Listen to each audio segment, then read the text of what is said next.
Hvad peger du på? Om du skulle trykke på knappen, eller om jeg skulle... på den måde, du trykker på. Altså, sådan, er det nogen bagved mig? Altså, nej. Det er sådan en overraskelse lige pludselig, at stå nogen bagved mig. Hvad fanden er det? Jeg er Oliver tilbage igen. Det var lidt mærkeligt. Vi snakker... Jeg får lidt opkald. Jeg tror, det er nødhjælp til at prøve at ringe til mig. Ja. Give penge til... Ja, teknikken virker i dag. Teknikken virker? Ja. Så i telefonen, jeg ringede op, så gik den direkte i lyden på vores anlæg herhen. Mm. Og jeg gider ikke... Jeg har svært ved at give penge. Seriøst, jeg kan ikke... Hvorfor? Du kan trække det fra skat? Se, det er en idé. Men hvis jeg ikke giver det, så beholder jeg pengene, og behøver ikke engang trække det væk fra skat. Det er sandt. Ja. Altså, du skal betale skat af dem, så, ikke? Ja, de penge, jeg får. Ja. Men altså, så får du dem til gengæld, ikke? Præcis. Altså, hvad er det, så giver det til dem. Hvem er det, der får pengene? Jeg har aldrig rigtig forstået, hvem præcis. Jeg vil gerne vide... Jeg vil gerne kunne se... Nej, jeg er ikke ligeglad. Jeg er faktisk fuldstændig ligeglad. Du er ligeglad, fordi du ikke er involveret? Og ikke donerer? Det er ikke, fordi jeg er ikke involveret, men det er... hvordan skal jeg sige, hvorfor jeg tror... Jeg tror ikke... Jeg kan godt lide at have dårlig samvittighed. Jeg gider ikke have dårlig samvittighed. Ja, okay. Jeg gider ikke lade som om, at jeg bare, hvis jeg betaler 50 kroner, eller 100 kroner, 150, så har jeg gjort mit. Ja. Jeg tror aldrig nogensinde, jeg har gjort mit. Det er det, jeg vil gerne have. Jeg vil gerne have følelsen af, alle folk tænker, jeg har egentlig ikke gjort mit. Jeg har ikke er det det, eller er det også, at det ikke skal være anonymt? Folk skal vide, at du så har doneret. Det er der også rigtig mange mennesker, der har det, ikke? Som se, hvor god jeg er. Se, hvor mange penge jeg donerer. Det bliver også pinligt, for det er alt for let, jeg giver i forhold til, hvor meget det egentlig hjælper jo. Det vil ikke gøre noget. Altså, i virkeligheden, hvor meget kan det egentlig gøres? Det er det. Hvor meget kan det egentlig i sidste ende? Vi kan lade som om, synes jeg. Det er det der med, hvad hedder det? Kommer du her? Der kommer en hund. Ja, kom her. Sådan. Det vil også være... Ja. Hvis du gerne vil snakke. Maja er også lige med. Maja, hun ligger lige herovre. Ja. Her lige ved siden af Maja. Vi har ikke nogen gæst i dag, men vi har Maja. Vi har Maja. Hun er med i dag, og en lille smule Luna er her også, som altid.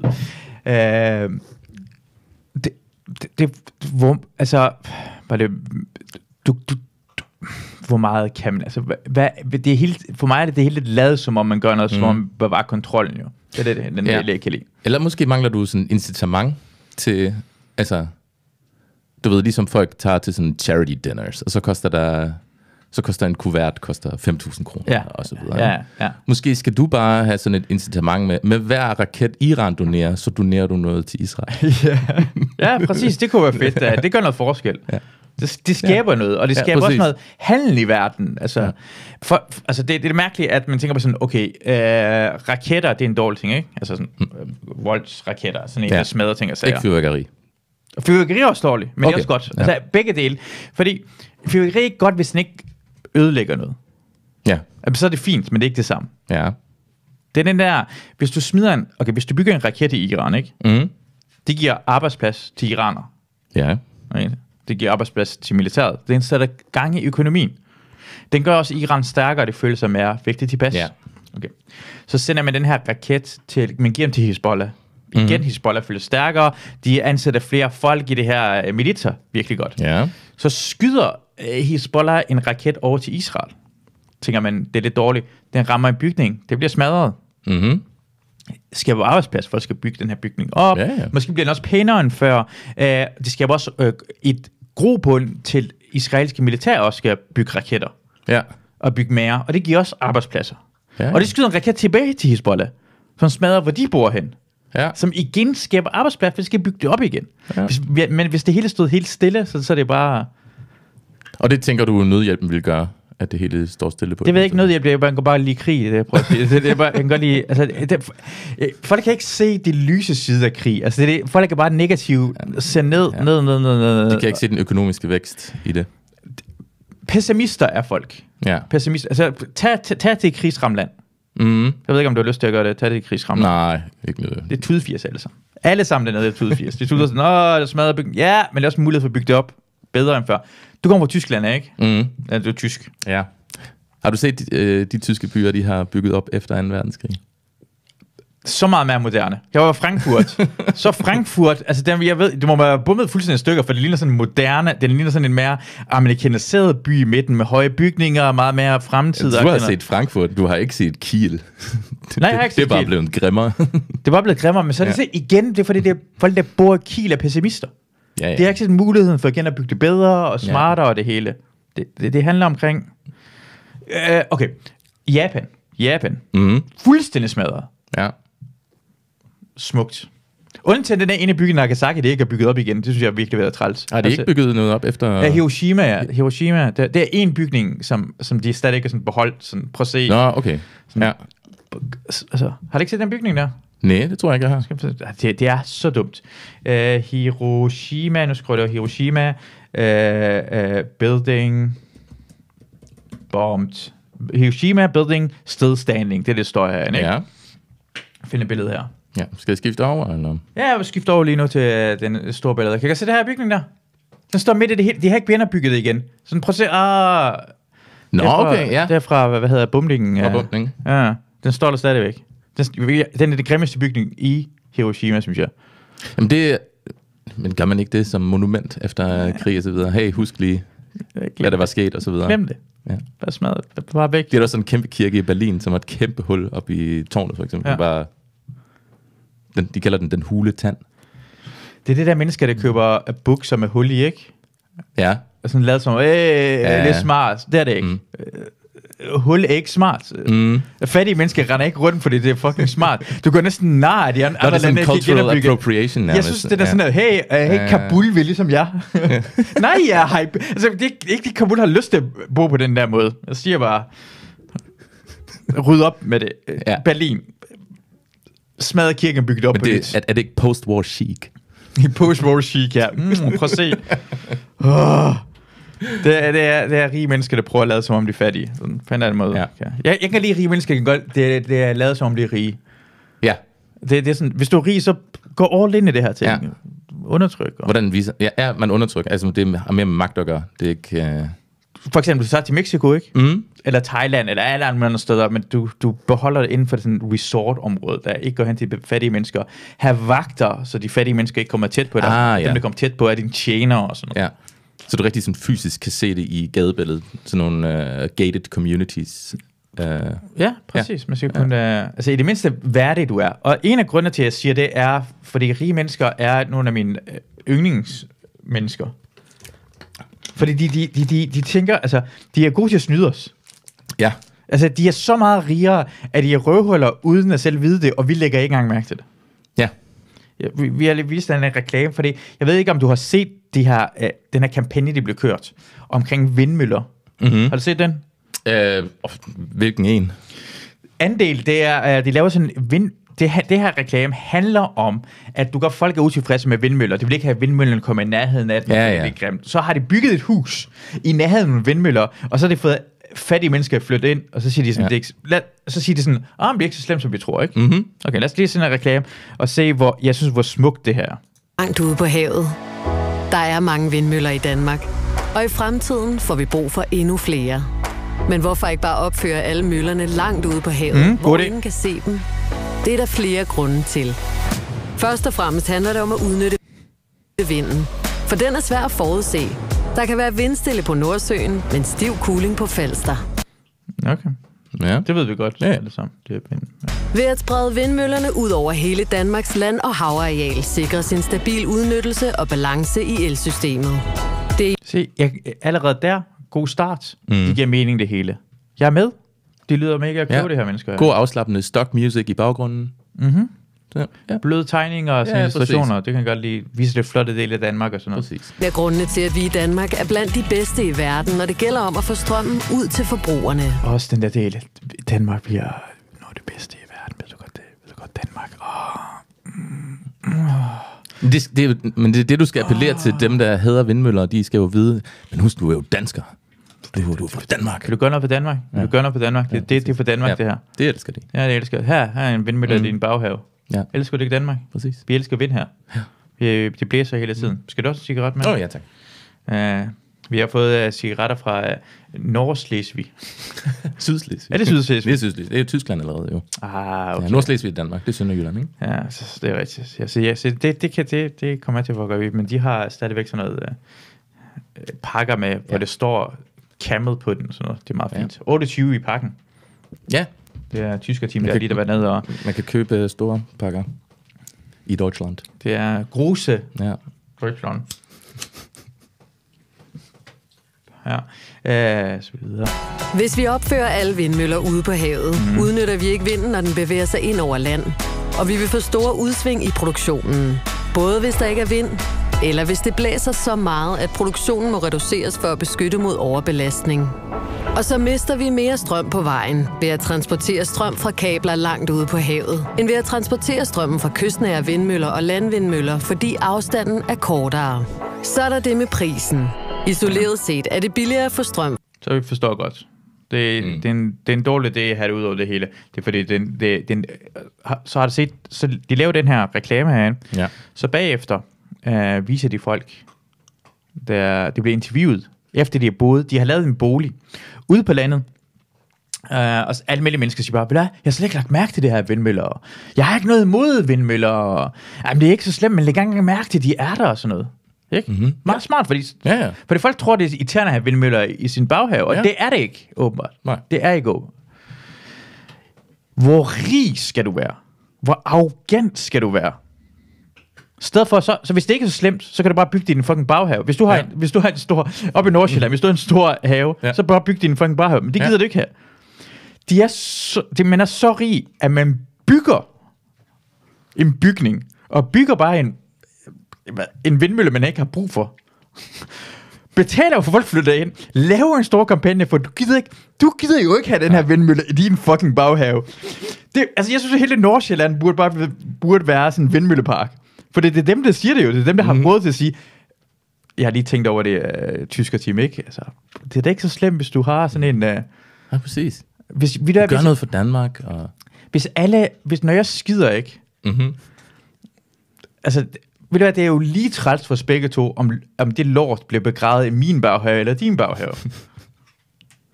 Og nu har jeg råd til at vise, hvor slemt det er for dig, hvis det er ikke så slemt for dig i baghave. Og det er det, jeg vil gerne have det til. Du accepterer, at det er min lort, bliver din baghave. Wow. Det er smukt, synes jeg. Ja. Er så meget. Altså den tankegang har jeg da aldrig set før, nogensinde i en anden geopolitisk kontekst. Hvor har du set det andre steder? Kan du, Nå, sender vi ikke også alle vores skrald til Malaysia og så videre? Altså plastik og recycling og så videre. Hvad er det? Ja. Eller vi får eller det har vi gjort i hvert fald. Vi får kineserne og filippinerne til at bygge alle vores ting. Ja. Og så siger vi til dem, I forurener lidt.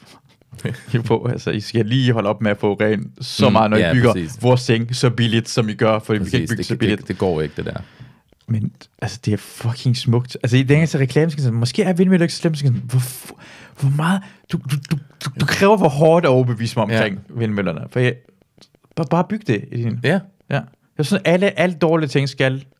Jeg tror, løsningen på at bygge vindmøller i... for folk, der bor i Nordsjælland, altså rige mennesker, at du brander vindmøllerne. Der står Lamborghini på, eller Dolce & Gabbana, eller sådan noget. Du ved, at det bliver, at det bliver fashionable. Du tænker på rige mennesker, der er født op i Vestegnen lige nu, for det er rigtig rige mennesker. Det er de forkerte brands, men... Det her, det er ikke sådan en millionærrig, det er milliardærrige store ting, der vil gerne have det her ting, og de vil bare gerne have. Ja. Er der sådan en bankelyd, der er der? Er det... Kan du høre det? Jeg kan godt høre det, ja. Hvad kan det være, det her? Man kan ikke høre det i podcasten, tror jeg. Er du sikker? Den er lige der. Ja. Det er telefonen, der siger det her lyd, faktisk. Kan jeg se. Men så må jeg nødt til at slå det her lyd af telefonen fra. Bullshit. Sådan. Her er telefonen, der ser det her lyd der. Ja. Det lød lidt farligt. Det er ligesom, måske det er nogen, der hører efter, jo, for telefonen var sat til det her. Det lød som en optager fra The Big State. Big Vindmølle. Big Energy. Hej, men det er bare sådan... Det er de vindmølle-state. De vindmølle-state. Hvorfor bygger... Altså, jeg bliver bare... Jeg forstår det på en eller anden måde godt, fordi hvis... Det er også en af grundene, tror jeg også bare, hvis en vindmølle bliver bygget, uanset hvor slemt det ikke er slemt, ikke? Så vil du hellere bruge en bolig, det ikke er vindmølle ved siden af, ikke? Uanset hvad. Hvorfor er folk så på at køre over ikke at bo ved siden af en vindmølle, det er lige meget. Jamen det er også det, men det er det, de er overbevist der omkring, for det gider ikke have vindmøllen i deres eget, så nu står du mig og dig skændes omkring, om det skal være min eller din baghave. Ja. Men de er ude af samtalen jo. Det er præcis det, der problemet er. Det er ikke en del af samtalen. Hvorfor brokker du dig over sådan? Hvad med, hvis ingen af os gør det, og du bare bygger det op i dit eget røvhul?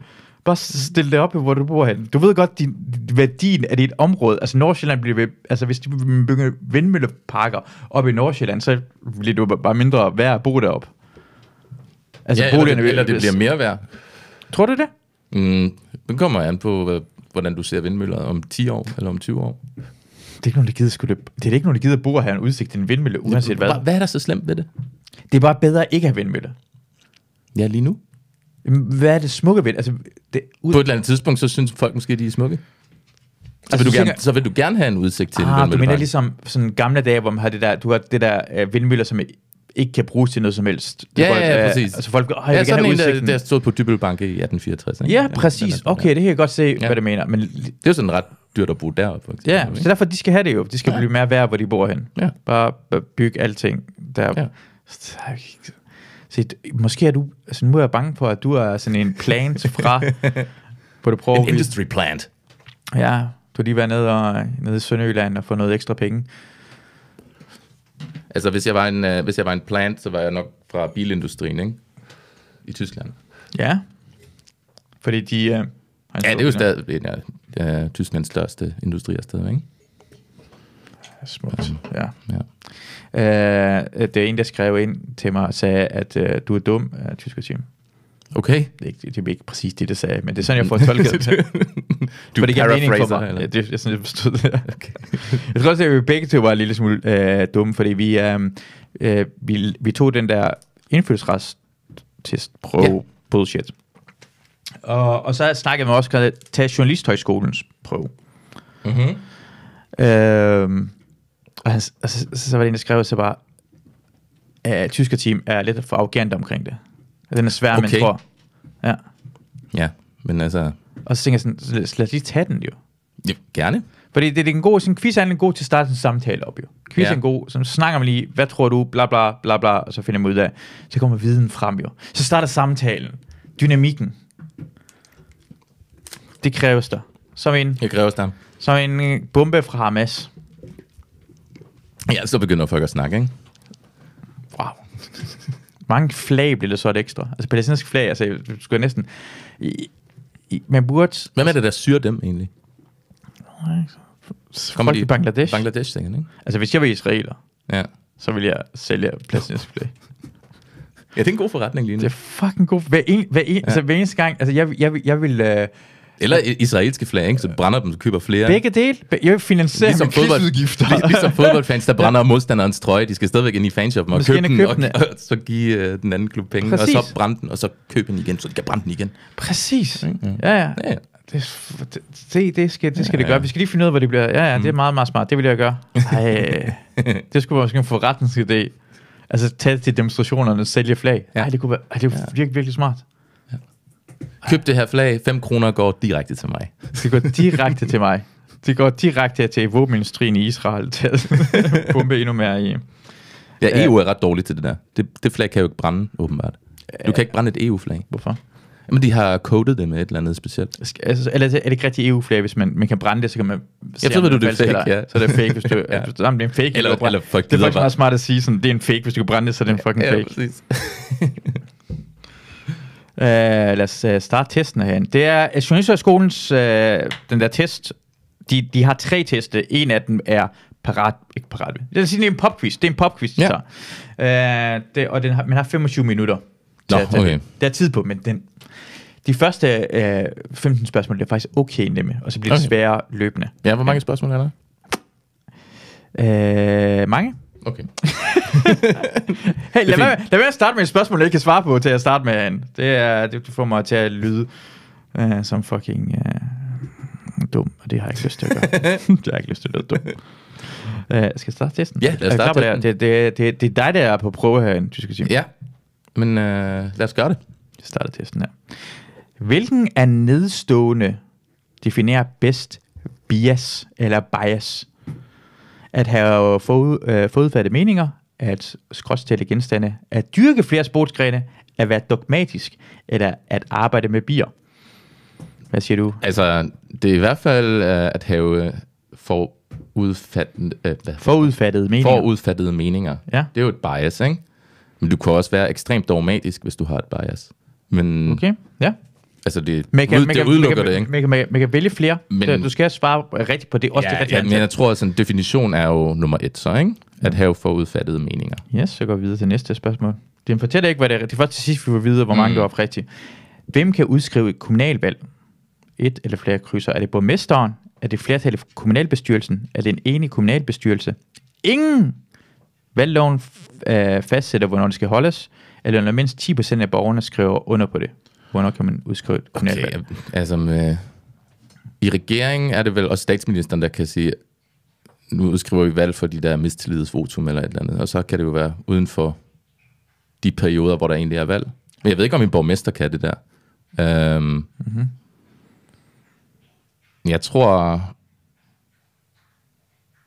Ja. Ja, hvem borgmester i flertal af kommunalbestyrelsen, en enig kommunalbestyrelse. Ingen valgloven fastsætter, hvornår det skal holdes, når mindst 10% af borgerne skriver under på det. Ja, det er i hvert fald ikke det sidste, ikke? Det er i hvert fald ikke borgerne, der kan bestemme noget. Okay. Det tror jeg ikke. Nej, det er også det. Den er svær. Altså, så jeg vil... Allerede min lytter siger, at tyske typer er dum. Det lyder som om, vi begynder at tage fat i noget her. Jeg tror, det er borgmesteren. Det er borgmesteren, ja. Og jeg tror, det er en enig kommunalbestyrelse. Enig kommunalbestyrelse, yes. Men så kan det jo... Ja. Jeg har jo egentlig også lyst til at se ingen valgloven fastsætter, hvornår det skal holdes, men det udelukker jo ligesom mine andre 2 svar, ikke? Ja. Ved du hvad? Slet borgmesteren og en enig kommunalbestyrelse. Jeg switcher over til, at det er ingen, der kan... Du går så ingen? Ja. Bare et enkelt? Ja, jeg tror bare... en enkelt. Ja, og du har fuldstændig ret, faktisk, vil jeg sige det her ting. Og Folketinget er det ikke Folketinget eller statsministeren, der bestemmer det. Det er dronningen, der, okay. Ja, men Folketinget skal blive enige om, at... Nope. Nej, det skal nok forklare dig, hvordan det fungerer, men det passer heller ikke. Nå, okay. Fucking tysker, det er ikke med en skid om det her pisse. Nå, men i Tyskland kan du jo godt have mistillidsvotum i forbundsdagen. Det gjorde kansler Gerhard Schröder jo i 2005. Og så blev Merkel jo kansler. Ja. Fordi han, der var mistillidsvotum til ham, og så udskrev han valg. Ja. Fordi han, Ja, men det kan man forklare. Det handler bare omkring, at den har ikke, du skal have flertallet af, i Danmark i hvert fald, og jeg tror også det samme i Tyskland, at de skal godkende regeringen. Ja, så hvis regeringen ikke har nok bakning, så går det hen til præsidenten og siger, at vi ikke har nok bakning, og så skal præsidenten vælge en ny statsminister, på samme som dronningen vil gøre. Hvilken, det var min politikadministration, altså, men jeg er så fucking klog, det er helt vildt, hvor klog jeg er. Nummer 3, hvilken af nedstående er ikke en grøntsag? What the fuck? Det er en del, hvis du er journalist, så skal du vide det her ting. Hvad for noget af det her ting er ikke grøntsager? Er det kålrabi? Kålrabi? Jeg har aldrig nogensinde hørt det før. Ja. Har du hørt det? Ja, i Tyskland spiser man det ret meget. Så tysk det her. Majsroe, sølvbede, jeg udtaler det som jeg har lyst, kvæde og spelt. Hvad for nogle af de her ting er ikke en grøntsag? Okay, altså spelt. Spelt, yes. Er det ikke noget, man laver brød med? Men jeg har hørt omkring det i hvert fald, sådan Østerbro spelt familie og sådan noget, ja. Så jeg siger spelt. Vi har ikke tid. Vi har ikke tid til mere andet. Hvad er B-indkomst? Den del af indkomst skal beskattes med topskat. Indkomst, der ikke er trukket skat af, før beløbet udbetales. En indirekte skat, det ligger på varer og tjenesteydelser. Indkomst, der ikke er skattepligtig. Eller noget helt femte. Vi skulle have sådan... Ja. Kom så... der er tid på det. 20 minutter og 30 sekunder tilbage. En indkomst, der ikke er trukket skat af, før beløbet udbetales. Yes, så tager vi den indkomst. Det bliver spændende at se, hvor mange rigtigt du får. Ja. Hvor høj er spærregrænsen ved valg til det danske folketing? Er det 1%, 1,5%, 2%, 2,5% eller 3%? Er det 2,5%? Eller er det 3? Nej, det er 2,5%. 2,5%? Ja. 2,5%. Er det 2? Nej, det er 2. Jeg siger 2,5. 2,5. Det er 2. Fuck. Hvilken nedstående beskriver en agnostiker? Er det en, der afviser at vide om Guds eksistens? Jeg afviser det. En, der lider af flere slags angst, måske. Lever med kroniske smerter. Studerer supernovaer, måske. Eller taler for aktiv dødshjælp. Hvad er en agnostiker? Jeg tror ikke, at det er en rigtig definition, men det, der kommer tættest på, er afviser viden om Guds eksistens. For en agnostiker er jo ikke en ateist, men har en sådan lidt måske-holdning til alle de der ting, men er ikke religiøs og tror ikke på en bestemt religion. Ja. Men du tror ikke, det lever med kroniske smerter? Det tror du ikke? En agnostiker? Ja. Nej. Du tager den første? Ja. Okay. Så vil jeg... Wow, det måde jeg gør det. det er ærgerligt med ikke det tyske ting, for man kan se i hans ansigt, at han er sådan en, shit, måske har jeg taget, altså selvfølgelig hvis jeg har taget fejl af det her ting, kommer til at jeg er helt sikker. Men du var så sikker, at du var bange for, at du var for sikker omkring det. Men hvem ved om det var ret? Hvilke nedstående beskriver bedst, hvad NGO står for? Er det Foreningen af Atmosfæren, Kemisk Forbindelse i Fødevare, organisationer, som ikke er styret af stater, netværk, gymnasiale uddannelser? Altså, det står jo for non-governmental organizations, så det er jo organisationer, som ikke er styret af staten. Ja, det var lige ude af højre benet. Ja. Eller som i tysk siger, højre armen, er det ofte i og med sådan det er højre arm, I plejer ofte slående til. Ja, den er lidt for nem, ikke? I bliver, undskyld. Hvad er ældrechecken? En bonus til ældre, der bliver længere på arbejdsmarkedet? Er det en ekstra udbetaling til dårligt stillede folkepensionister? En ydelse til de ældste folkepensionister? En afgift for ældre, der har for mange renteindtægter? Eller et fradrag til pårørende, der selv passer familiens ældre? Jeg tror, det er en ekstra udbetaling til dårligt stillede folkepensionister. Okay, den tror jeg også på. Hvad er en CEO? Personlig coach, administrerende direktør, certificeret kostvejleder. Chief Executive Officer. Yes. Det er en direktør. Det er en direktør. En administrerende direktør. Det er ikke en tørlagt alkoholiker. Det kunne det også godt være, jo. Det er faktisk en af svarmuligheder. Hvad er en carte blanche? Er man hejst det hvide flag? Er man ubegrænset fuldmagt? Er man hvidvasket op af penge? Er man har en skjult trumf? Eller man rejser som blind passager? At man har ubegrænset fuldmagt. Ubegrænset fuldmagt. Carte blanche. Carte blanche. Der ligner sådan en lille fransk. Hvilken fag hører under kvantemekanikken ind under? Fysik. Fysik, ja. Men nu behøver jeg ikke læse op. Du er så ret hurtigt til det. Den var ret nem. Ja. Er du fysisk interesseret af tysk? I fysiske koncepter. Jeg er ikke særlig god til at regne og så videre, men jeg kan godt lige sådan interessere mig for fysik og kvantefysik og så videre. Det er også meget tysk, jeg kunne. Altså, fysik er meget... Tysker i og meget... Max Planck er han også... Max Planck Institut. Ja, det findes for eksempel. Ja. Tysker. Einstein. Ja. Niels Bohr er jo dansk. Ja, han er dansk. Ja, der har vi... Det er kvantefysik. Så det er ikke kun en det. Nej. Schrödinger. Ja, jeg ved faktisk ikke, om det er en tyskfødt amerikaner, eller... Det er et meget tysk navn. Schrödinger, det er et meget tysk navn. Hvad har ham der sætte folk ud til månen? Werner von Braun? Ja. Kender du ikke historien Werner von Braun? Nej. Vi spilder tiden her. Det er også det. Nu kommer vi til at spille lidt af tiden. Vi kan godt lidt forundelse, mens vi bliver nødt til at kan man tage hele quizzen? Vi tager den bare igen jo. Så smutter bare de hurtigt igen. Hurtigt frem, så tager vi det bare lige igen. Hvor mange gange skal det lovforslag behandles i Folketinget, før det vedtages? 1 til 4 gange. Det kommer an på, hvad forslaget handler om. Jeg tror det er 1, 2, 3 eller 4? Eller det kommer an på, hvad forslaget handler om. Kan det ikke også være mere end 4? Det er det. Det kan du godt svare på. Så ser jeg den sidste. Altså, hvorfor det er så nørdet, det her ting? Sådan, hvem går ud... Altså, jeg vil gerne tilbage til spørgsmålet omkring, hvad er en grøntsag? Som er det vigtige. Det er det vigtigste spørgsmål, vi gerne vil vide i Danmark. Hvad er grøntsag? Ja, hvad er grunden til, at de har den med? Ja, og hvorfor er det ikke sådan noget, at for mig er det sjovere, hvis du gør det der, nej, det er ikke en grøntsag, det er en frugt, eller det er en nød. Du gør dem der ting, altså en kokos, hvis du gør det rent faktisk, altså det er en frø, og ikke, det er min yndlingsslags. Ja, du er en nørd, men den dårlige slags nørd. Ja, præcis, det er det bedste. Det er buh! Ja, har vi buh her? Hvad er det centrale, når en person bliver dømt for forvaringsdom?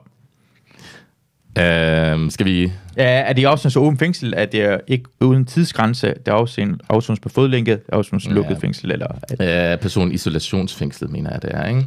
Altså, du har livstidsdom i Danmark, men det er jo været 15 år, og hvis du er i forvaring, så kan det jo blive fuldt. Du ved for meget omkring det her livstid, så hvorfor går du så meget op i det? Er du bange for, at du bliver taget i sådan en... Nej, jeg er midt på det rene. Ingen kender mit ansigt alligevel.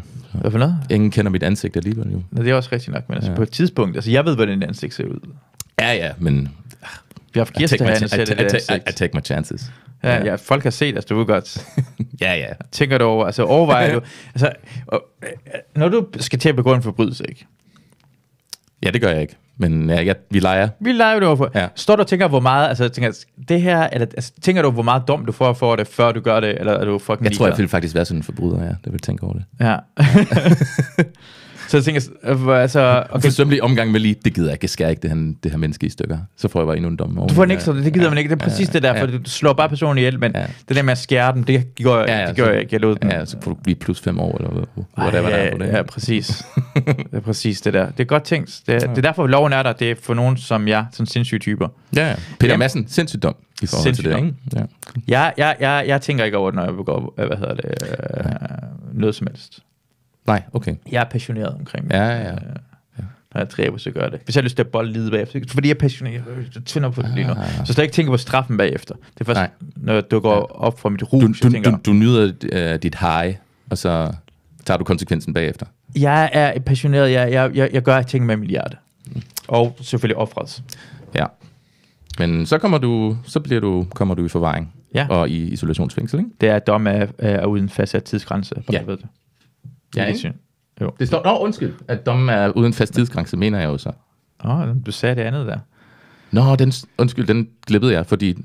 Ja, okay. Men jeg mener, du kan også komme i isolation, men ikke nødvendigvis, når du er... Prøv at se. Jeg mener selvfølgelig, at det andet, okay. Sorry. Nej. Når folk siger sorry, så mener det ikke. Det er også tiden, der stresser mig. Tid, der løber ned. Bare, du skal slappe af hos dig selv. Du skal trække vejret dybt, og du ved ikke, ryge en cigaret. Du kan altid ryge en cigaret, det slapper altid. Hvilken nedstående definerer bedst en surrogat? Er det en erstatning, omfavnelse af fronten, syrlig eller en drejning? Og hvorfor er det ikke et dyr også? For det lyder som det er sådan aber, det lyder som surrogat. Jeg synes det. Den er sådan et desmodyr-agtig typen. Det er sådan, hedder det ikke sådan surrogater-agtig noget, sådan desmodyr? Surrogaten fra den malaysiske jungle. Præs. Og hvorfor er det ikke her? Bor i et palmetræ. Palmetræ, ja. Og spiser papaya. De er giftige. Ja. Det er rigtigt. Hvad siger du omkring det? Ja, det er en erstatning. Det er en erstatning. Surrogat er en erstatning for satan, der tyske team har gør. Hvilke er nedstående af centrale fusionsenergi? Den svarer faktisk. Jeg synes ikke, jeg svarer forkert på det, men jeg skal nok forklare, hvorfor at de er bullshit. Hvilken er nedstående af centrale fusionsenergi? Den udlægger CO2. Det er ikke farlig en atomkraft. Det er kun muligt teorien, ikke praksis. Den forurener lige så meget som kul, og den kun producerer i små mængder. Fusionsenergi, det er jo ikke... De snakker ikke om nuklear fusion, altså ikke om atomkraft her, vel? Det er det ikke her. Den kan kun, altså hvis det er den fusionsenergi, jeg tænker på. Det skal være den, du tænker på. Så det er den, de forsker i, og har forsket i 50 år. Og der står sådan et testkraftværk i Frankrig for eksempel, hvor det godt kan lade sig gøre, det kræver sindssygt meget energi. Ja. Og de har ligesom for ikke så lang tid siden, for første gang produceret mere, end de har puttet i. Så den kan kun produceres i små mængder lige nu. Så det er det sidste, og er jo en af, tror jeg, de bedste måder at komme af med klimakrisen, hvis det virkede. Ja, okay. Der kan også være flere svar, ikke? Det kan være flere svar, ja. Den har ikke været mulig i praksis i lang tid, men det er den jo nu. Så jeg tager den sidste der. Den sidste. Og ved du, jeg svarede. Jeg svarede, den udleder ikke CO2, som det gør den. Nej, det gør den ikke. Nå, det gør den ikke? Nej. Fusion, det er at smelte to, når der kommer ikke brintatomer sammen. Og så danner det vand. Nå ja, selvfølgelig. Eller ikke vand. Jo, du putter jo... Det bliver til helium i hvert fald. Ja, du putter jo, hydrogenatomer i. Og hvis det er nogen, der hører derude og tænker sådan noget, de ved ikke, hvad de snakker om. Jo, vi gør så. Altså, det her det er fakta. Har du måske en podcast, hvor du kan snakke om det her? Nej, men det har Masoud. Og jeg må være med. Og tysk team siger det her. Sådan er det. Stor skriftlig opgave, hvis jeg bruger på sådan en, hvad siger man med, en fodnote. Fodnote, hvad hedder det? Sådan en citation. Fortæller, hvor man har fået det fra. Bare skriv med Survey podcast, afsnit 299, tror jeg måske, er 98. Og så skriv et al, og så... Skriv tallet derhen, det passer. Det er, så skrev jeg, at den er ikke mulig det er muligt i teorien, ikke praktisk. For det viser godt, at den lige er kommet til bare som som kraft, tænkte jeg ikke, det var muligt at lave en kraftværk. Fordi for mange af tingene, synes jeg, passer, at den er farligere end atomkraft. Ja eller nej, hvis det, hvad betyder farligere? Altså, fordi du skal... Hvem ved, hvad der sker, hvis det... Fusion er jo... Man blander to som fission er der almindelig atomkraft, der man splitter atomerne fra hinanden. Så jeg synes faktisk, det var et ret irriterende spørgsmål. Ja. Men journalister er der også irriterende, er det ikke? De er fucking irriterende. Ja. De er der så lidt... det er smart, men også bare på grund af, at det skal definere sådan så det betyder, hvad ordene betyder, det kan misforstås. Det her kan misforstås. Ja. Lyt til den her podcast, vi definerer alting for dig. På ny. Ja. Jeg kan huske, da i SimCity 2000, det kunne man få sådan en fusionskraftværk, for det var formet som en sådan en... Jeg kan godt huske. Det var godt spillet. Ja. Hvad hedder den mest prestigefyldte danske teaterpris, der uddeles en gang om året? Reumert, Robert, Bodil, Holberg, Abel. Er der ikke 3 priser i den der? Jeg kender 3 af de der priser. Ja. Men jeg ved ikke, hvad for en der er... Jamen teaterprisen. Det her det quiz går ud på, at du skal fortælle, hvad du ved. Okay, men så siger jeg tror, en Bodil har noget med til... Bodilen har noget med teater at gøre. Okay, Bodil siger du. Ja. Okay. Det er Reumert. Det andre, det er sådan et film-tv-pris. Potato. Har vi en hund, der spiser kablerne? Eller? Nej, jeg ved ikke, hvad hun laver. Men jeg elsker, hun begynder at kæde sig og gå i en anden retning af. Hun er i løbetid jo lige nu. Hun er Liter Karl. Hvad siger du? Liter Karl. Liter Karl. Du ved, hvad det er? Det er, også, er det ikke tysk? Siger man også Liter Karl i Tyskland? Nej. Men man siger det i Jylland i hvert fald. Som sønderjysk lyder som om Liter Karl. Ja. Man siger mere Liter Karl her, ikke? Men Liter Karl er mere sådan... Mange kommuner der i Danmark. Come on, altså... Come on! Dem vidste jeg godt. Den er 72, 78, 82, 88, 92. Skal vi ikke bare vælge dem alle sammen? Jeg vidste godt, hvad det var. Du ved godt, hvad det er? Ja, jeg vidste godt. Jeg ved, hvor mange kommuner der er. Det skal man vide, når man bor i Danmark. Det er en vigtig ting at vide. Ja, meget vigtigt. Nå, skal vi gennemgå dem alle sammen så? Okay, vi starter Borg Kommune. Sønderjylland. Ja. Lad os bare sige 82 kommuner. 82 kommuner, det er 98. Nå, selvfølgelig. Se jo, hvor mange kommuner vi har. Selvfølgelig er det højeste tal. Det er fordi, jeg var også... Så giver et underligt flex. Jeg ved det bare. Det har du set, hvor lille vores land er? Vi har 98 kommuner. 98 kommuner. Vi havde flere før i tiden, jo. Ja, det er godt. Færre. Det var federe tider dengang. Jeg har, været i omklædningsrum med borgmesteren Løgstør. Jeg har set hans penis. Jeg så hans penis dengang. Har du lyst til at tale om det? Ja, det var ikke specielt i hvert fald. Nej.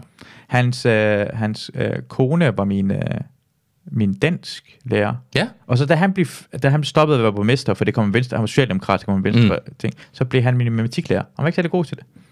Han var bare en gammel sur mand. Ja. Det synes jeg bare, det var sådan... Men du ved godt, gamle sure, men de elsker magt jo. Ja, præcis, det er det, man kunne mærke. Altså, han gik jo fra, hvad det her altså, borgmester, altså kongen af Løgstør, kan man blandt andet sige, til at undervise idioter i matematik. Ja. Børn er dumme. Det er derfor, det går i skole. Ja, så skulle han tilbage til den rigtige pøbel. Den rigtige pøbel, det er lige herovre.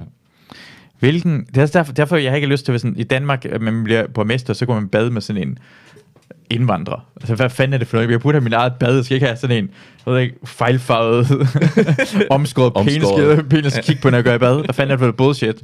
Jeg har fået den her magt. Jeg skal kun se på flotte, hvide, med masser af forhud. Ja. Det er det penis, jeg skal se, når jeg går i bad. Hvis jeg har lyst til det. Passer meget godt til en socialdemokrat.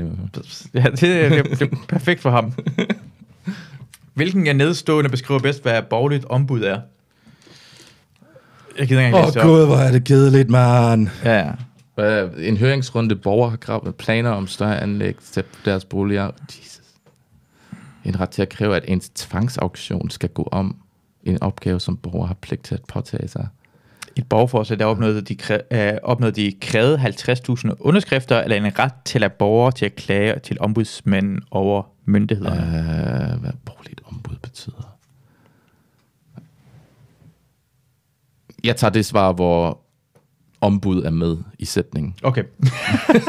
Er den sidste, eller hvad? Den sidste. Ja, lad os bare tage det. Ja. Det kan jeg ikke lige huske, hvad fanden det er. Giv mig en cigaret der, til jeg skal blive nødt til at gøre noget. Hvilke nedstående udsagn om børne- og ungeydelsen er ikke korrekte? Og det er flere. Ydelsen gives til børn under 18, det gives samme beløb til alle børn. Altså, jeg gider ikke det her spørgsmål. Det er spørgsmålet kæde, jeg er ligeglad. Vi tager en anden ting. Jeg er fuldstændig ligeglad. Den er bedre, for det er sjovt, det kan man måske godt vide noget om. Hvis du har en app, det er sådan, jeg finder ud af. Jeg har en app, der fandt ud af det her på. Hvilken af nedstående er en del af Salling Group? Et eller flere krydser. Bilka, Føtex, Kvickly, Netto og Rema 1000. Hvad for af dem her er en del af Salling Group? I hvert fald Føtex. Mm-hmm. Og så tror jeg også, det er Bilka. Mm-hmm. Netto, det er stadigvæk Mærsk, ikke? Okay. Eller den supermarked. Ja. Som er ejet af Mærsk. Mm-hmm. Jeg tror, det kun er Bilka og Føtex. Måske er Rema 1000. Jeg tager også Rema 1000. Det er Netto faktisk, det er det. Jeg stod også og tænkte på det der dansk supermarked, jeg skulle gøre det. Jeg tænkte, dansk supermarked, de to, altså Netto er dansk supermarked. Men jeg tror, det er blevet det hedder Salling Group lige nu. Nå, gør de det? For når du skal logge det ind på de der apps, Føtex og Netto, den samme, hvad hedder det? Nå, okay. Ja. Så igen, se derude, så du den samme. Hvis du har en Netto-app, eller en Salling-app, for du kan bruge, det er virkelig smart. Har du prøvet det? Har du prøvet at gå ind i Netto og så bare... Nej, de får ikke min data. Gør det ikke det? Nej, jeg er tysker. Jeg får ikke... Hvad er det med dig og tysker data, altså? Persondata. Det skal de ikke have. Nej, men hvad er du bange? Du er i Danmark. Ja. Kom med en del af gruppen. Ja. Du er den første, jeg peger ud, når vi laver en etnisk udrensning. Selvfølgelig, fordi jeg er allerede i lastbilen med. Jeg kunne være en hvilken som helst tysker jo. Jeg ved, hvem du er. Og vi har ikke den information, men vi skal nok få det information. Men det er virkelig smart, at vi går ind i Netto, ikke? Så kan du bare selv... så kan du selv betale og så videre, ikke? Du kan bare gå ud. Ja. Du går bare ud af stedet. Det er fantastisk. Igen, en ting, hvor det er sådan, jeg får lov til at lave mit eget service. Tak. Ja. jeg bliver glad for, at jeg ikke... Det forstår jeg bare ikke, fordi det hører med til kulturen i Danmark, at du står i en kø, og du venter på, at den der langsomme kasseekspedient scanner dine varer, mens han spiller Angry Birds. Ja. Eller ser Champions League på sin smartphone. Ja. Og det går pisse langsomt. Det hører der med. Det er oplevelsen. Du en del af oplevelsen. Jeg vil gerne have en bumset teenage-dreng, som har slet ikke lyst til at være der, og har ingen service-mindedhed til at stå der foran at være ligeglad, og ikke finde ud af noget som helst. Ja. Det er altid fantastisk. Jeg har en godt råd til, hvordan man kan lave køerne bedre i Danmark. Ja. Jeg har været i USA. Ja.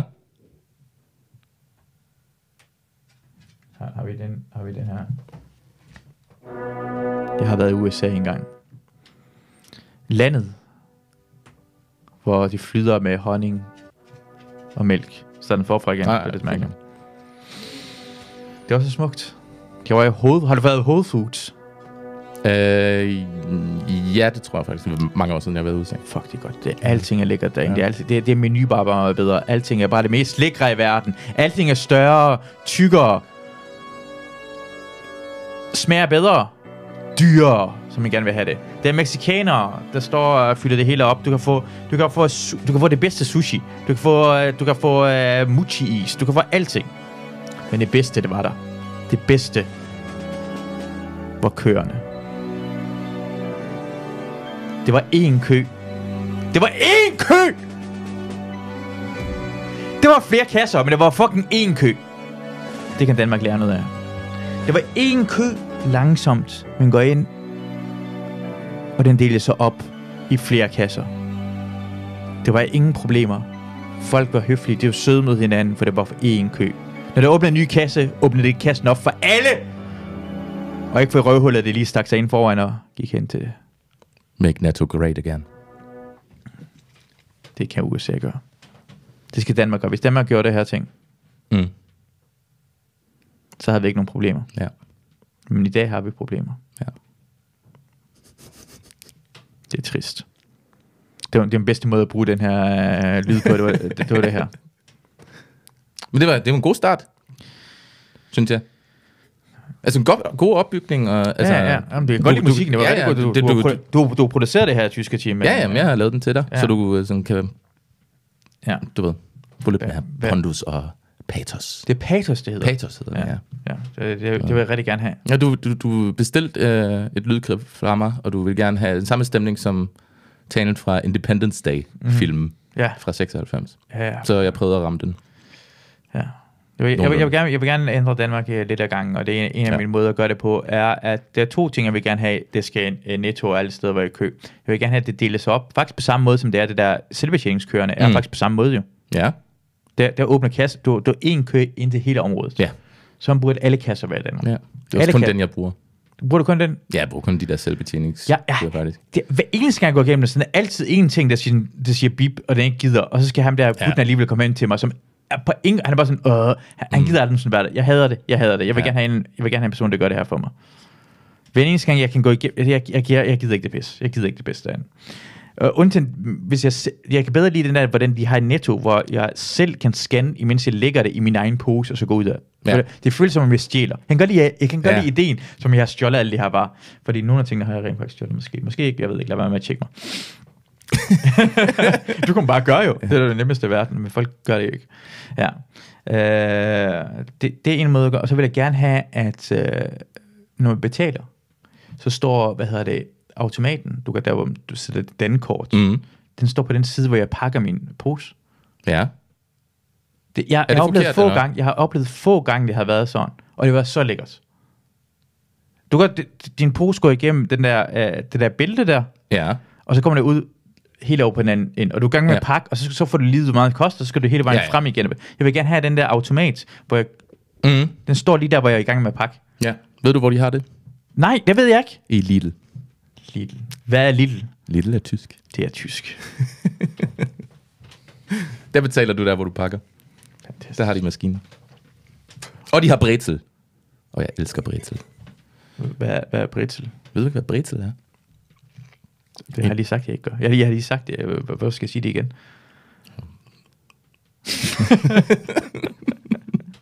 Hvad er brezel? Det er sådan et...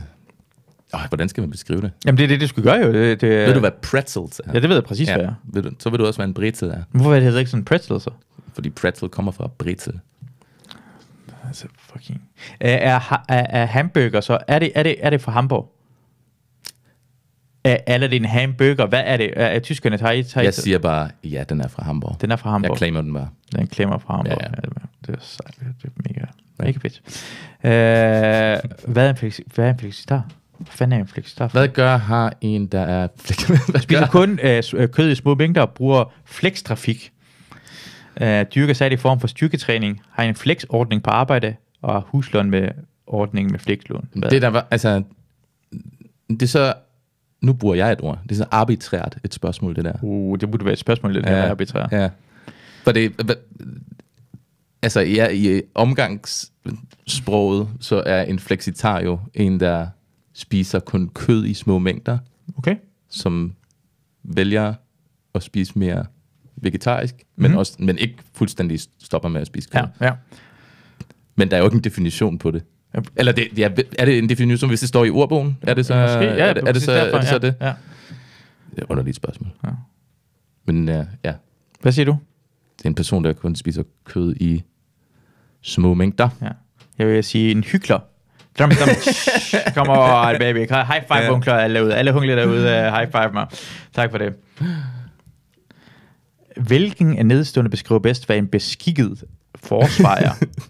Hvad er en ubeskikket forsvar? Findes det? Det ved jeg ikke.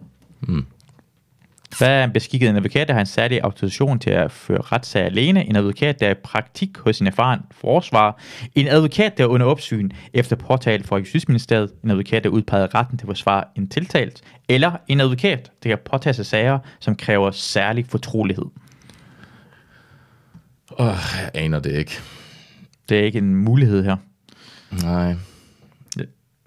Jeg ved, hvad det er. Det er en advokat, der er udpeget til at forsvare. Det er retten til at forsvare en tiltale. Ja, okay. Det er beskikket. Og hvad hvis... altså ligesom...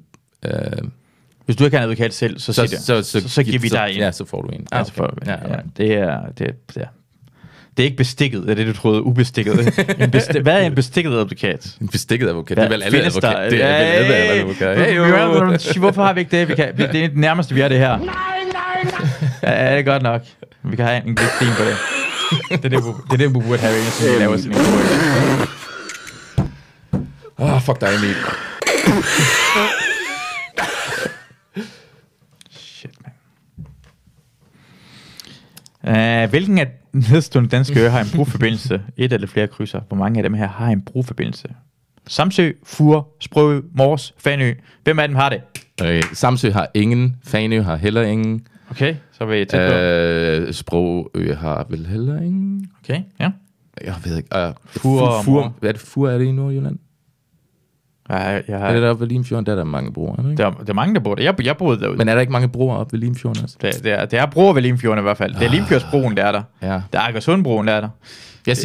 Jeg siger Mors og Fur. Mors og Fur. Ja. Det er forkert. Er det forkert? Ja, det er. Jeg tog Fur, Sprøø og Mors. Det er kun Sprøø og Mors. Så det. Ja, men det gør ikke noget som helst. Men hvilken er nedstående definerer bedst subtil, spidsfindig, hemmelig, lavestående, omformet, undersøisk? Subtil? Subtil. Hvad er subtil? Er det spidsfindig, hemmelig, lavestående, omformet eller undersøisk? Eller flere? Måske er det flere af dem. Hvem ved det? Ja, kan det være flere? Jeg ved det ikke.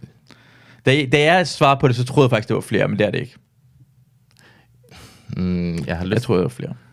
For det, nogle af dem kan ikke... Subtil, er det ikke sådan lidt underspillet? Ved du, den definition vil jeg allermest bruge også bare. Ja, det vil jeg sige. Er spidsfindig det samme? Se igen, hvad er det præcis? Hvad er spidsfindig? For det kan også være... altså omformet, vil jeg jo så sige, ikke? Omformet, okay, ja. Fordi du... Ja. Jeg siger omformet. Omformet. Det er spidsfindig. Det er spidsfindig. Jeg tog spidsfindig og hemmelig. Jeg tænkte bare sådan, jamen, det kan også bruge det i jeg tænkte bare sådan, ja, men det er fucking journalist, der går... Også, det står også next back. Altså, bor vi i Danmark, eller bor vi i England? Altså, næste spørgsmål. Jeg kan ikke næste. Er det come on, man. Hvornår kollapsede Sovjetunionen? Sovjetunionen kollapsede i 1991. Hvornår opstod unionen? I 1857, umiddelbart efter Krimkrigen, i 1919, umiddelbart efter Første Verdenskrig, 1922, efter den russiske revolution, i 31, i forbindelse med den store depression, eller 1945, ved starten på den kolde krig. 1922, efter den russiske revolution. Det er jeg helt sikker på. Det kan jo kun være den, ikke? Ja, præcis. Men det er også bare sådan, unionen opstod derhenne, præcis. Ja. Men jeg tror også, det er nogen, der ville være sådan et tvivl, der efter 2. verdenskrig, så opstod sådan, for det var sådan en revolution. De havde mange revolutioner, ja. Ja, men var det ikke også en lille republik lige 2 år eller sådan noget efter det, og så kom den russiske revolution, og så blev det til Sovjetunionen efter det. Ja, er det ikke sådan noget? Jeg tror fuldstændig, du tager fejl, og det tror jeg også, jeg gør, for jeg kommer ikke til at finde det præcis. Men det er tæt nok på, tror jeg, som jeg godkender. Okay, fedt. Ja. Det er vigtigere for mig, at du godkender det, end en eller anden... Jeg godkender det rent faktisk ikke. Journalist. Ja. Hvilken periode ligger tidsmæssigt længst tilbage? Bronzealderen, middelalderen, stenalderen, jernalderen, vikingetiden. Hvem ligger længst tilbage i tiden? Stenalderen. Hvor svært kan det? Selvfølgelig er det stenalderen. Altså, hvad er det? Det har altid været der. Bronze skulle lave, jern skulle lave. Præcis. Det giver meget mening, ikke? Ja. Og det er en af de svære spørgsmål, for det længere frem. Ja. Altså, hvor svært, hvor dum er det? Hvilken nedstående er ikke social medie? Den tog jeg fuldstændig fejl i. Hvilken del er ikke social medie? Mastodon, Reddit, VKontakte. VKontakte. Det er den russiske Facebook. Se, det vidste jeg ikke. WeChat-listen. Hvad for noget er ikke social medie? Hvad er listen? Altså... Jeg kender kun 2 af dem jo. Altså Mastodon, det er jo det nye Twitter, ikke? Hvad? Det vidste jeg ikke engang. Ja. Så ved jeg gammel nu. VKontakte, det er jo det russiske sociale medie, som er Facebook derovre. WeChat, det er det kinesiske. Og Reddit, ja, kan man kategorisere Reddit som et socialt medie? Det er jo mere sådan en slags form community. Ja, det er vel også et socialt medie, så du kan jo interagere med folk. Det er bare lidt mere anonymt. Ja. Men jeg siger listen. Det er den eneste, jeg Du har ret, det er kun listen af det. Det er den eneste, jeg ikke kender. Ja, jamen jeg tog 3 af dem, du Mastodon, vi kontakte, men så har vi en person. Du er meget klogt, meget. Dankeschön. Ja. Dankeschön. Ja. Jeg har en sejrsang der. Wir haben Bingo! Keine Mælkeschnitte Bingo! Det er også lidt tysk, der med keine Mælkeschnitte. Ja. Ja, altså han siger mælkeschnitte, ikke mælkeschnitte. Det hedder ikke mælkeschnitte længere, heller. Det hedder noget andet. Det hedder... Milk slice. Milk slice. Hvorfor mælkeschnitte? Er det hed jo? Ja. Kinder mælkeschnitte. Bare gør det, altså... Milk slice. Milk slice, det er jo endnu sværere at sige end mælkesnitte. Ja, og det lyder bare med, det er oprindeligt jo, det der. Ja. Altså, det synes jeg bare, det er de gode gamle dage, hvor det var, jeg kalder det stadig ikke det for mælkesnitte. Jeg kalder det mælkesnitte. Ja, jeg kalder det mælkesnitte. Ja. Jeg bruger, altså, men jeg kalder alting, som man gjorde i gamle dage, det ved du også godt. Ja. Det gør du også. Du siger det bare ikke højt her. Godt nok. Hvilken nedstående det kan bedst være en tidsrepresentant er? Er det en lægedommer? Lægdommer. Det jeg udtaler som jeg har lyst til. Jeg skiller lægdommer i en retssag. Faglig talsperson på en arbejdsplads. Mægler ved konfliktrådgivning. Statslig leder af forhandlinger i forligsinstitutionen. Eller til forordnet ved behandlinger. Hvad? Jeg er ligeglad, vi går videre til noget. Nej, jeg ved godt. Nej, faglig talsperson på en arbejdsplads. Ja, det er det. Men det er bare kedeligt spørgsmål. Hvad fanden er det for noget budskab? Nu kommer til et interessant spørgsmål herhen. Det er alle folk har ventet på. Spørgsmålet alle har ventet på. Nu kommer det. Er I klar? Let's fucking go. Nummer 30. Kan jeg få alle mine 30 fans derude sige, Ejo! Hvilket af følgende par byer ligger i samme administrative region? 1 eller flere krydser? Det betyder ikke 0 krydser. Det er det, den prøver at sige 1 eller flere. Bare at sige, at Roskilde og Høje-Taastrup ligger de samme. Ja. Ringkøbing, Aarhus, Odense, Vejle, Viborg, Aalborg, og til Sorø og Hillerød. Hvilke af det her ting ligger i faktisk samme administrative region? Roskilde og Høje-Taastrup ligger jo meget tæt på hinanden i hvert fald. Så jeg siger bare lige den. Ja. Og så, det tror du godt. Hvor langt... Nej, administrative... Nå, region. Ikke? Nej, det er region. Nå, okay. De kunne bare sige regionerne, mens du kunne det administrative region, for så kan det forvirre dig måske.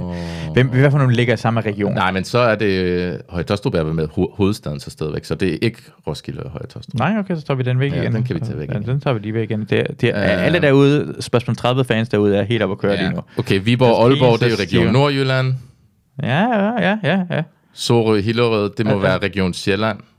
Ja, altså du tager dem som Ja, de 2 i hvert fald. Ja. Og hvor langt ligger Ringkøbing og Aarhus fra hinanden? De ligger 23 km fra hinanden. Okay, det er region Østjylland, så den tager det er bullshit, jeg siger. Selvfølgelig, jeg ved sgu ikke, hvor langt ligger fra hinanden. Jeg tager alligevel Ringkøbing og Aarhus. Så. Ringkøbing og Aarhus, ja. Det er Jylland, I don't know.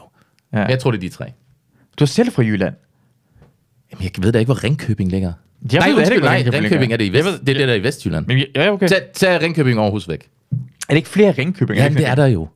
Så vi slet lige Ringkøbing og Aarhus. Sådan, det er Viborg, Aalborg og Sorø, Hillerød. Okay, det er kun 2 af dem.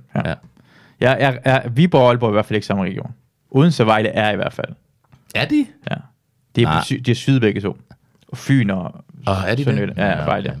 Og Viborg ligger midt. Nå. Så det var fuck. Det er så forkert det der, at det altså skam over dig og dit hus. Ja. Og dit hus, jeg siger. Og mit hus. Og dit hus. Ja. Hele dit hus. Ja.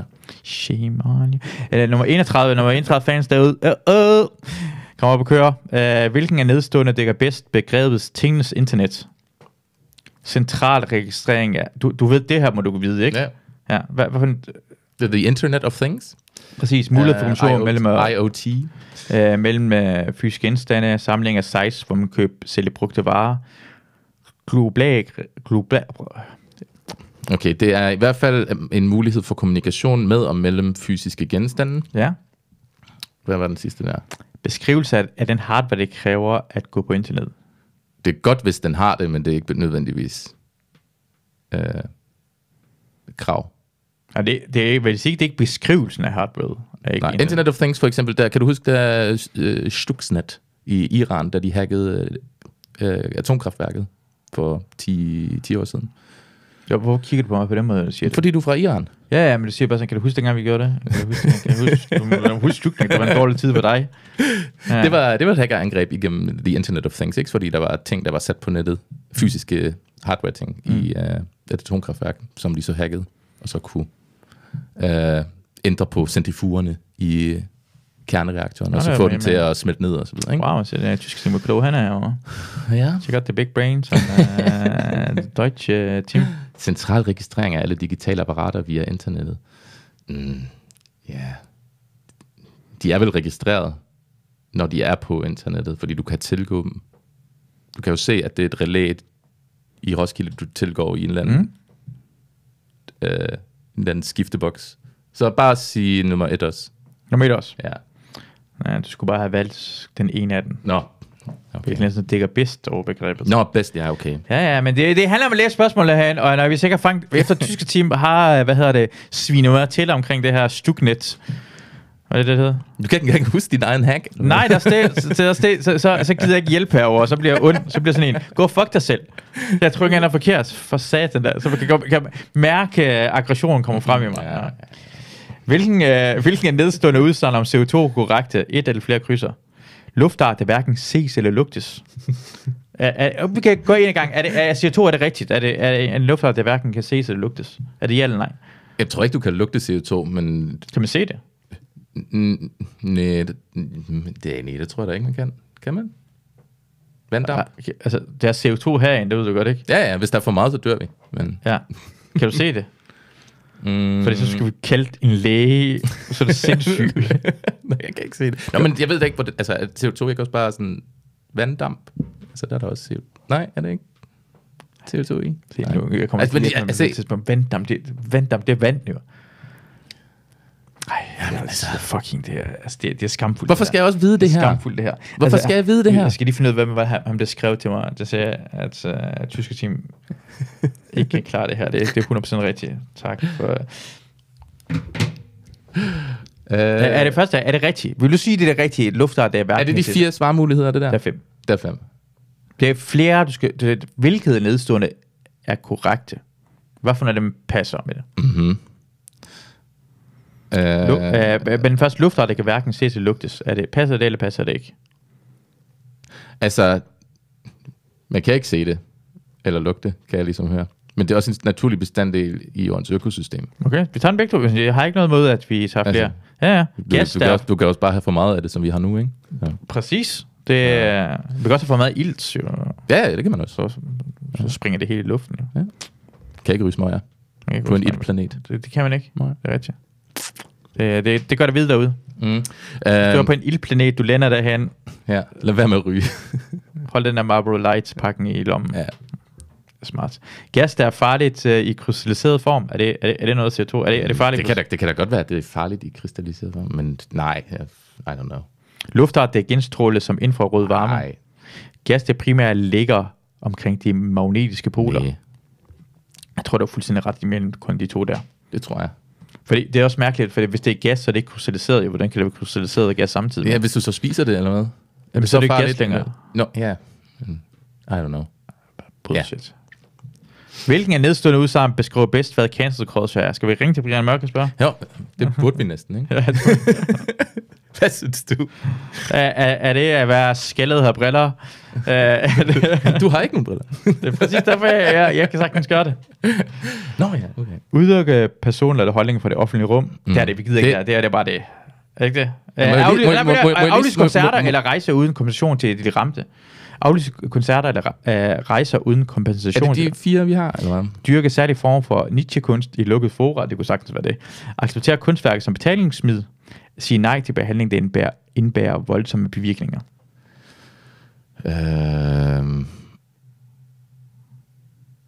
Dyrke særlig... Jeg synes, ingen af dem beskriver sådan rigtigt. Nej, okay. Hvad cancel culture er. Ja, okay. Sige nej til behandling, det indbærer voldsomme bevirkninger. Acceptere kunstværket, nej. Dyrke særlige former for nichekunst i lukkede fora. kunstværker som betalingsmiddel. Altså udelukke personer eller holdninger fra det offentlige rum er jo åbenlyst det svar, de tror er rigtigt. Ja. Men du kan jo... Altså...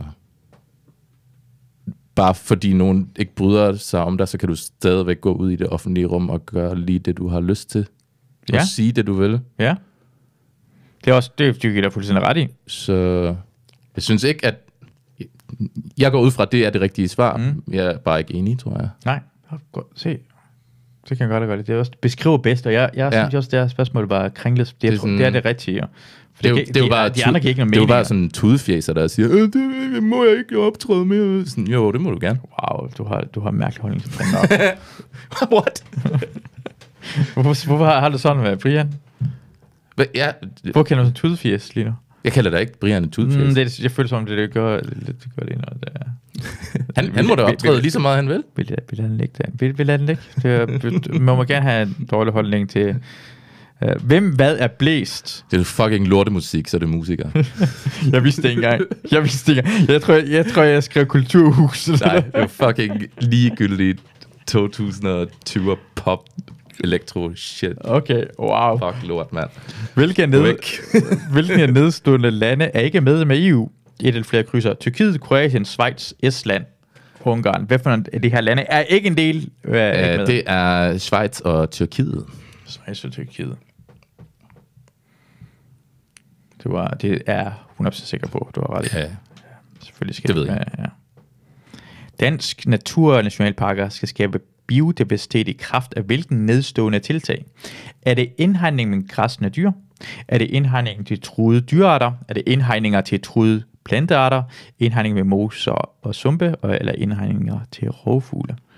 Okay, jeg har lige læst, det er meget random, men jeg har lige læst en overskrift, at der er jeg tror egentlig, det er naturnationalparker, hvor de har plantet en masse træer i Jylland, som de skal fælde nu. Okay. Fordi jeg tror, okay, jeg læste ikke hele artiklen, men var det ikke noget med, at det bare groede alt for meget, og så var det alligevel ikke du har så læst den, jeg ved det. Ja, men jeg kan ikke lige huske det hele. Men jeg tror, det er indhegning til truede plantearter. Indhegning til truede og dyrearter, faktisk. Dyrearter, yes. Men who knows? Jeg svarede fuldstændig forkert på det der. Det er kun indhegning med græssende dyr. Det er det rigtige svar. Nå, okay. Så, hvilken af nedstående beskriver, hvad C25-indeks er register over? Jeg begynder bare sådan... Så jeg begynder bare sådan bare at læse over, hvad spørgsmålet er.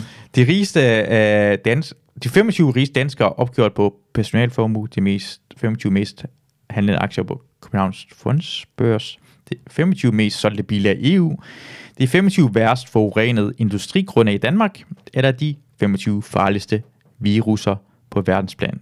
Altså, og jeg havde ordet viruser, det hedder vira. Det hedder bare vira. Det er det ikke journalister, der har skrevet det her? Det er præcis, det er det. Ja. Du skriver viruser. Ja.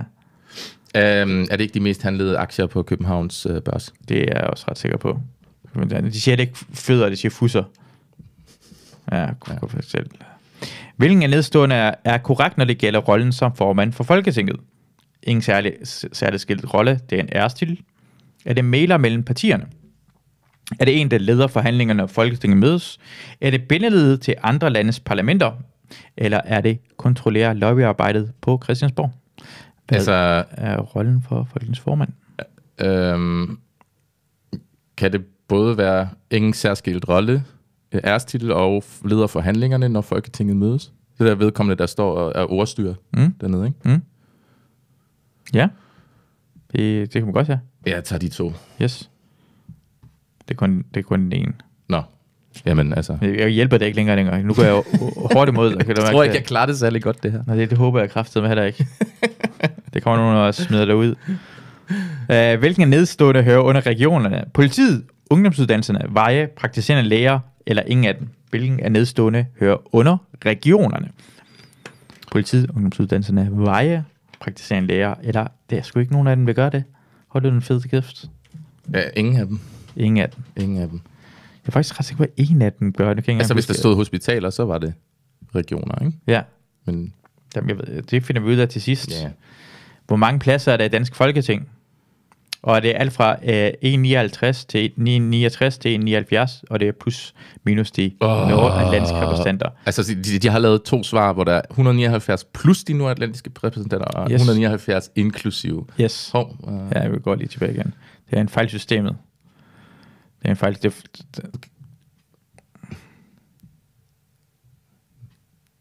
Nå. Sådan. Vi skal nok finde ud af det. Slap af. Keep your pants on. Der. Sådan. Så tager jeg 179 plus de nordatlantiske repræsentanter. Yes. Det er forkert. Yes. Nu går jeg imod dig. Det er inklusiv. Det er 175 i Danmark plus det der nordatlantiske. 2 fra Færøerne og 2 fra Grønland. Ja, de får begge 2, ikke? De får bare begge 2 sådan ud af ingenting. Ja. De tror, det er bedre end os. Er det egentlig den danske white guild? Det tror jeg, det er. Men Færøerne, de er ret meget hvide. Ja, de er ret hvide, ja. Altså, jeg forstår ikke, hvordan white guild det er Færøerne. Ja. Og grønlænderne, altså... Ja, de har ikke haft sådan en god tid, nødvendigvis. Ja, men det kan de selv ud om nu, synes jeg. Er det ikke det? Altså, okay, hvor lang tid har det bare været en del? Altså, det er ikke som om, folk bliver ved med at undertrykke dem. Altså, de kan bare komme... Altså, er det slemt? Altså, hvis du var grønlænder, hvorfor... Jeg vil ikke tænke på, at du havde det... Hvorfor skulle du have det ekstra hårdt?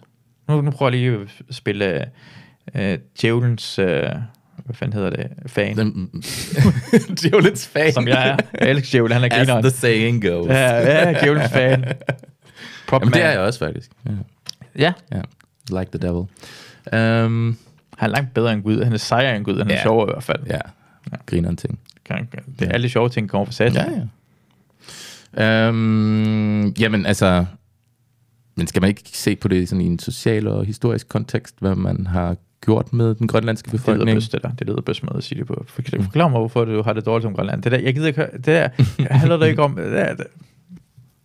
Hvorfor skal jeg... Jeg tror, at introducere den vestlige kultur deroppe, det var ikke så super godt.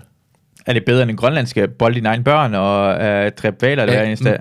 Men var det årsagen til, at de så bollede deres egne? Det ved jeg ikke, men det gør de nu. Altså, give dem børn og bolle, så boller de dem. Giv dem nogle øl, så drikker de det. Men det er åbenbart det, de har lyst. De har bare ikke haft muligheden for at gøre det. Jamen altså, man kan ikke vinde her jo, så... Du kan sagtens vinde. Jeg spørger bare, hvad du kan sagtens vinde. Okay. Jeg siger bare, det er det for mig. Jeg siger bare, det der, altså...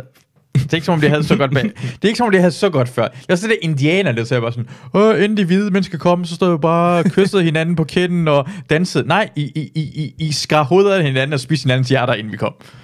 Jamen, de hyggede sig jo bare. Ja, men det er ikke som det er præcis, det er ikke som om, du var, det mest ideelle samfund, hvor alle bare havde det godt, og det kom bare flydende honning og mælk i ens mund. Nej, I var sindssyge. I var fucking sindssyge mennesker. Ja. Og så er det bare sådan, vi kan ikke få lov til at være sindssyge længere. Nej, det kan jeg ikke. Jeg kan ikke få lov til at være sindssyge længere. Hold op med at være sindssyg. Som altid holder jeg mig fra at have en mening om de ting. Hvorfor?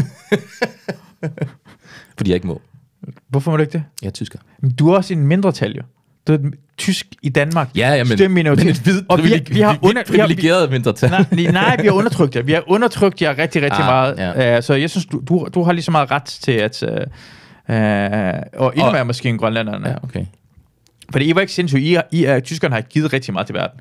Meget kultur, meget musik, litteratur. Vi lever altså næsten også med idéer til verden, altså politiske idéer. Det kommer fra Tyskland af. Ja. Marx. Ja. Tysker. Ja. Friedrichs. Ja. Frederik Engels. Den samme, altså jeg ved godt, det er den samme. Jeg prøver at komme i tanke om flere, det kan bare ikke komme i tanke om lige nu. De to i hvert fald. Ja. Det er tysker. Ja. Filosofer. Filosofi. Ja. I har eddermame mange filosofer. Ja. Det er vanvittigt. Så I har meget mere. I har givet... Vi har vores på det rene, tænker du? I har i hvert fald givet mere til verdenssamfundet, end både danskerne og grønlænderne har gjort. Ja, okay. Hvad har grønlænderne givet til verden? Altså, skal det altid handle om, hvad... Jamen, vi står og snakker om at undertrykke. Hvis de bare hygger sig deroppe og spiser sæle og sådan... Så lad dem da bare gøre det. Ja, men vi vil gerne have dem, de skal kunne... Vi har givet noget til dem. Ja, vi får jo også kun 2 mandater, okay. Ikke? Så. Okay. De får vores øl. Ja. De elsker det jo. Ja, det må man sige, ja. Ja, og de kører rundt, så ved jeg ikke, alt hvad de gør deroppe, det er, altså, de kunne jo bare vælge at tage ud til at bygge en iglo, hvis de har lyst til. Det er ikke nogen, der stopper dem med at bygge en iglo. Er der nogen, der har stoppet dem med at gøre det? Nej, det vel ikke, nej. Præcis. Hvad brokker det sig over? Hvad er det brokker sig over? Ja. Kom så, grønlænder. Sig noget. Jeg ved ikke. Tudfire siger jeg bare. Jeg bare en argument til imod, det er ikke, det siger bare. Jeg synes, det er værd for tyskerne. Ja, det synes du? Fordi tyskerne er også en folkefærd, man kan gå krigen med altid. Jo. Altså, du er underlagt. Ja. Dine forfædre har ikke noget med dig egentlig at gøre, siger det. Nej. Ja, men det er ikke sjovt at se en tysker sådan cringe over, nej, lad være med, don't mention the war. Vi bruger det rigtig meget mod jer. Vi bruger det rigtig meget, som om du har gjort det. Ja. Og hvis du har gjort det, så er det eneste, vi gør, det kan bare gå krigen med. Ej, prøv at se. Du startede den største krig nogensinde. Du kan lide scheisseporn. Ja. Er det en stor ting, scheisseporn? Det sagde du jo i et af afsnittene, at det var. Ja, men jeg skal bare vide, om du har sådan... Er det en, altså, sådan, jeg ser det. Er det der er dine venner, eller er det sådan, I laver, eller tænker på, er det sådan... Nej, altså... Genkendt scheisseporn. Altså, hvis du lugter til en lort, du bliver tændt af det, eller noget som helst. Nej, gør du? Nej, det tror jeg ikke specielt. Nej. Vi kommer vidt omkring igen. Det er det, vi gør jo. Det er altid godt at vide. Vi har jo en tysker til stede, vi prøver at skabe. Hvad for noget porno er Iran kendt for? Stening. Ja. Stone fetish. vi elsker det. Vi elsker... hold kæft, man, jeg elskede det. Du godt... hende der Elvira Pilsen. Ja, det har jeg godt læst. Er hun tilbageholdt i Dubai, fordi hendes mand sagde, at hun har været utro. Hun er utro. Og han er iraner, rent faktisk. Ja, det så jeg. En iransk bokser. For det første, iraner, vi er slet ikke på den måde der. Hvorfor gør det sådan, at bruge arabisk, eller sådan, ikke Iran er flygtet? For mig han er sådan en iransk bokser med Dolce & Gabbana. Han er rigtig Persian. Ja, rigtig Persian. Men det er vildt at tage til Mellemøsten ofte, som han gør. Ja. Og tage til sådan Dubai. Og har sådan noget rigtig Persian og på den måde der. Og så hans hårde grænse er så grim stadigvæk. Han har slet ikke fået lavet nyt hår, jo. Når han tror stadigvæk, han har ikke accepteret det. Men, er det du tænker? Eller det er slut med... Er det ham der? Er det Milat? Ja, det er det faktisk. Det er Milat. Prøv at se, han har det der hårgrænse her. Ja. Altså, han har ikke været nede i Istanbul og fået lavet... Nej, han har ikke fået hårtransplant. Det er helt vildt. Han burde da egentlig også have råd til det. Fordi det er ikke som om, han kommer fra et sted, hvor vi går ikke ind på plastikoperation. Hans kæreste ligner jo... Ikke hans kæreste, den der utro kælling. Som, vi har ikke... Som vi siger i Iran. Angiveligt. Hun er ikke blevet dømt endnu. Hun er ikke blevet stenet endnu. Hun er ikke fiskeslag endnu. Men hun er anklaget for at være en slot. En utro slot. Ja. Men det var hans hår. Prøv at gøre noget. Altså, hvis jeg var... Altså, få nogle plugs. Måske går han... Altså, han går også meget med kasket, åbenbart, ikke? På de andre billeder. Jamen præcis. Det er ikke nok, synes jeg i hvert fald. Hun har faldet nye bryster. Få nogle mere hår. Men han virker også lidt som sådan en crybaby, ikke? Altså, sådan... Han virker ikke, som om han går særlig meget op. Han tror bare, han er den fedeste, så han behøver ikke sådan gøre ud af så meget af sit udseende. Han tror måske, han er meget lækker. Det er også, hvis du er sådan en mand, der gør det der, så ja, det tror jeg. Plejer du at have sådan en attitude. Men man kan se på det her billede her, at det her billede, du kan, når man laver det her blik, når man kigger ind i kameraet, det der, jeg er så fucking hot blik. Han laver det der, man lukker lidt øjnene lidt. Ja. Jeg er så fucking hot. Det. Tror du ikke, det er hende, der har taget billedet og lagt filter på? Det kan også. Okay. Det tror jeg. Men han ved stadig godt, at billedet bliver taget, jo, tænker jeg, og så laver han jo. Ja. Men hun tager selvfølgelig af det hende, der billede, men han er med på det her ting. Det sidder i den der bil, som er hvidt. Det er sikkert en Maserati af en slags. Tror du ikke det? Jo. Altså, dårlig smag, ikke? Fucking dårlig smag. Men hun er... Det er altså, jeg forstår ikke, hvorfor det ikke flere folk, der har gjort det. Så sin kæresten til bare jeg så anklage hende. Det er virkelig grineren. Synes jeg. Det er alt for hårdt. Og så... jeg glæder mig til Saudi-Arabien blev åbnet. Det var bare at sende folk dernede og bare anklage dem for utroskab. Men så, hvordan skal det... Men forklaringen var der også, at... Jamen altså, hun skulle ikke lige rejse væk fra Dubai, og så anklagede jeg hende lige for det, fordi hun har stadigvæk nogle møbler, hun tog med hjem til Danmark, og dem vil jeg gerne have igen. Hun tog møbler med hjem til Danmark? Ja, og så har stjålet penge fra ham, siger han. Ja, det kan man godt se med hans hårgrænse. Ja, men det er jo stadigvæk okay at anklage folk, altså falsk anklage folk i Dubai, for noget, de ikke har gjort. Hey, falsk anklage, hvad snakker du om? Det ved jeg ikke, det er angiveligt. Du skal ikke sige nu begynder du at beskylde ham for noget, vi ikke ved, om han... Altså det er, retssagen her, han handler ikke omkring, om det er en falsk anklage eller ej. Det handler omkring, hun har været utro. Hun har været utro. Ja. Og det er ikke godt. Det handler ikke om andet. Nej, det handler ikke. Men lige nu er det handler om. Selvom han siger, det handler om noget andet. I medierne. Han er ikke den klogeste person i verden. Nej, han er bokser, så... Han har fået et par slag i hovedet. Ja. Men han kan jo muligt være sådan en succesfuld bokser. Men jeg tænker også lige sådan, jeg har aldrig hørt om ham. Aldrig nogensinde. Han har bare tæsket kvinder. Altså er han bokser, eller sådan en MMA-bokser-type? Nej. Ja, jeg læste, at han var bokser. Hvordan skal man også gøre det? Fordi jeg tænker på, okay, du skal have en retssag, så skal du til at vise beviser på, at hun er utro. Så skal vi til at se klip eller sådan noget, og hun skal forklare... Det fine arabiske retssystem, tror du ikke? De skal nok komme i bunden. Heldigvis, med alle de juridiske ressourcer, de har dernede, de dygtigste advokater. Mm-hmm. Det er det bedste. Det er det bedste jo. Men jeg kan se på hende, at hun er utro. Hun ligner en, der er utro i hvert fald. Altså, at basere sin lov på så sådan stammeagtige processer, det er jo meget bedre end et moderne retssamfund. Jeg tror, og så blande det med et moderne retssamfund, ikke? Det er jo genialt. Altså. Jeg tror, jeg ved, hvordan man gør det i Dubai. Ja. Men tager kvinden, og sætter hende uden for...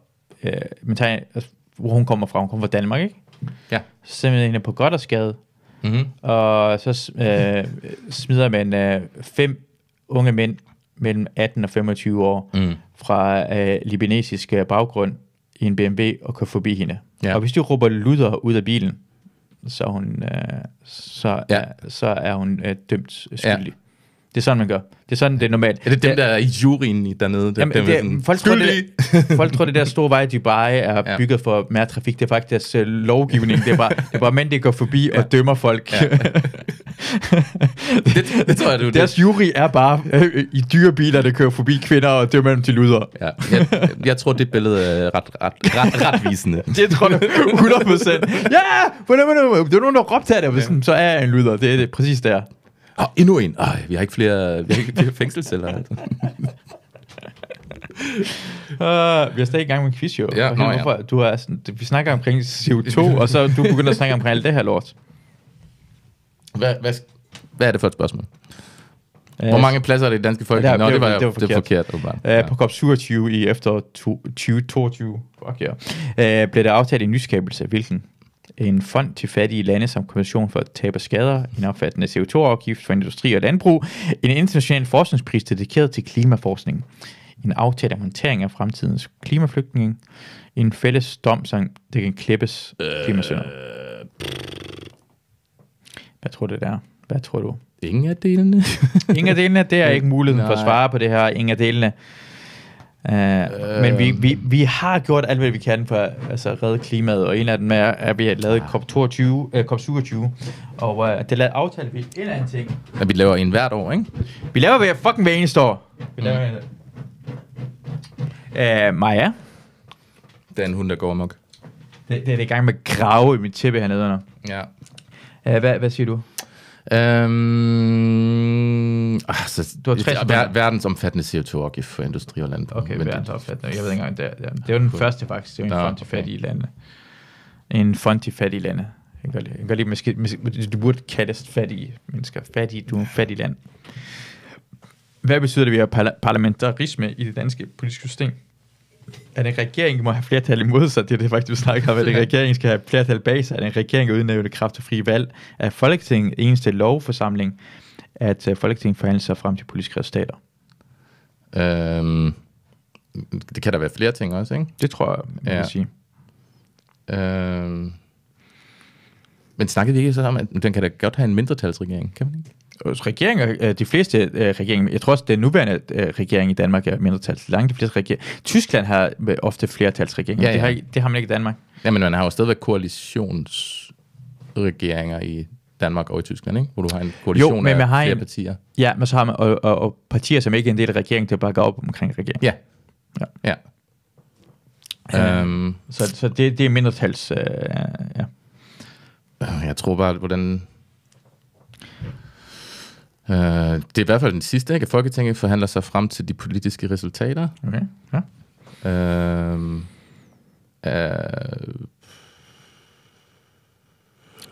At en regering skal have et flertal bag sig. Ja.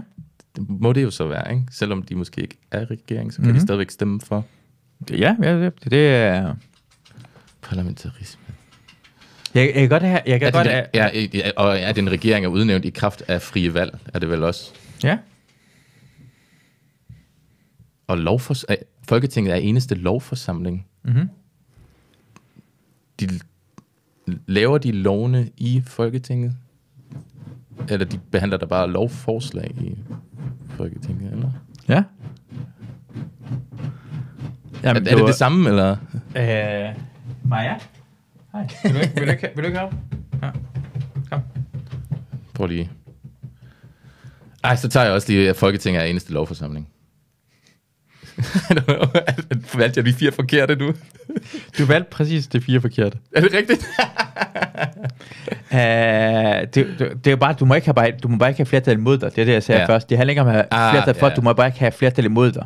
Det er jo dronningen, der udsætter det i virkeligheden, og så må du bare ikke have flertal imod dig. Ja. At den regering skal have flertal bag sig, det er Rusland, ikke?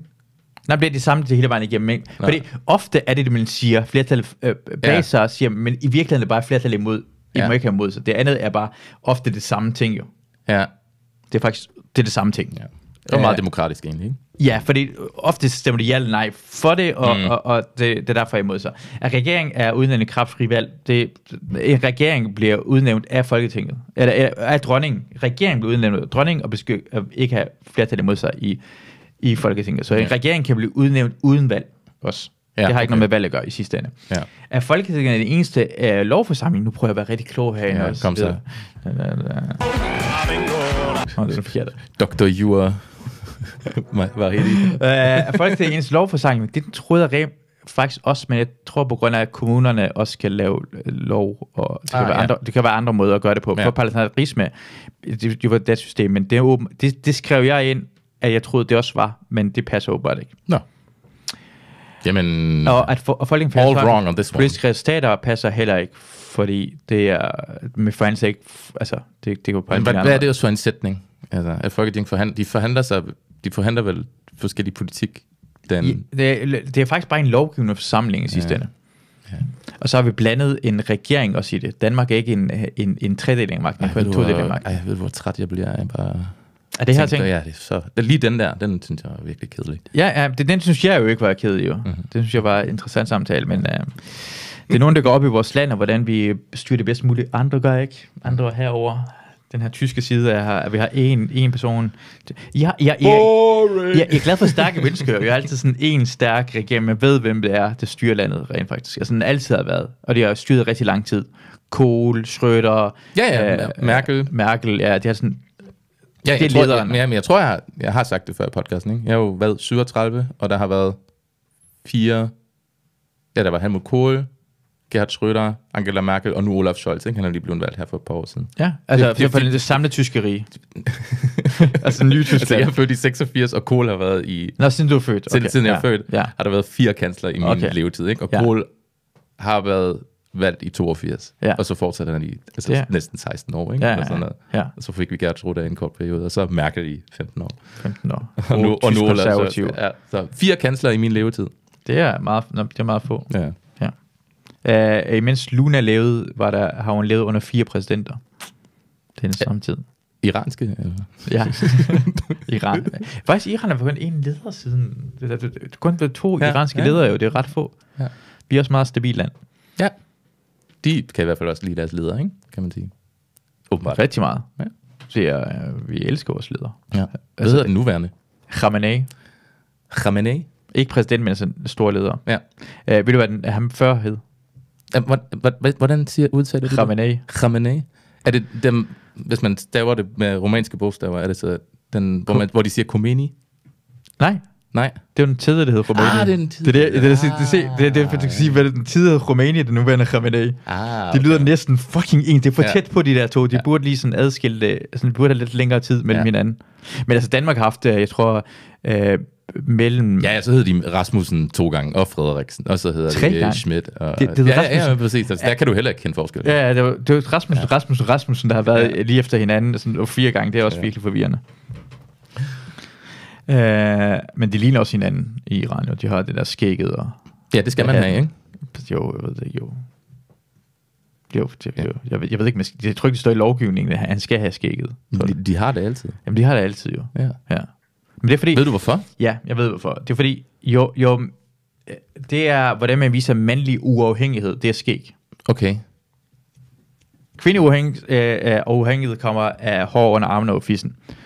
Det man ved, hvordan kvinder er sådan, har ikke en mand, der undertrykker. Og mand er sådan, får et overskæg for skæg, for det er altid kvinder, der vil gerne have barberet den. Det er bare bedre, det er pænere uden. Ja. Ofte er det sådan, det får viden. Og lad være med overskæg. Mænd, der har overskæg, er mænd, der har autoritet over dem selv. Det er autonome overfor kvinder. De er mand nok. De behøver ikke have deres godkendelse for at få noget fisse. Okay. Og det er sådan, man viser det. Også Hitler havde en lille smule. Hvor grim var det? Hvor grim var det, der Hitler havde? Hvor grim, altså Stalin, det havde der ting. Det er på grund af, at de behøvede ikke. Ej, det er også sådan lidt anti-autoritært, ikke? Altså sådan lidt punk. Jamen, de skal ikke nogen, der undertrykker dem. De undertrykker andre folk. Det er, hvor man skal styrke på den her måde. Og derfor skægget have en kvindelige ledere. Hvis du kigger på, hvad hedder den tyske...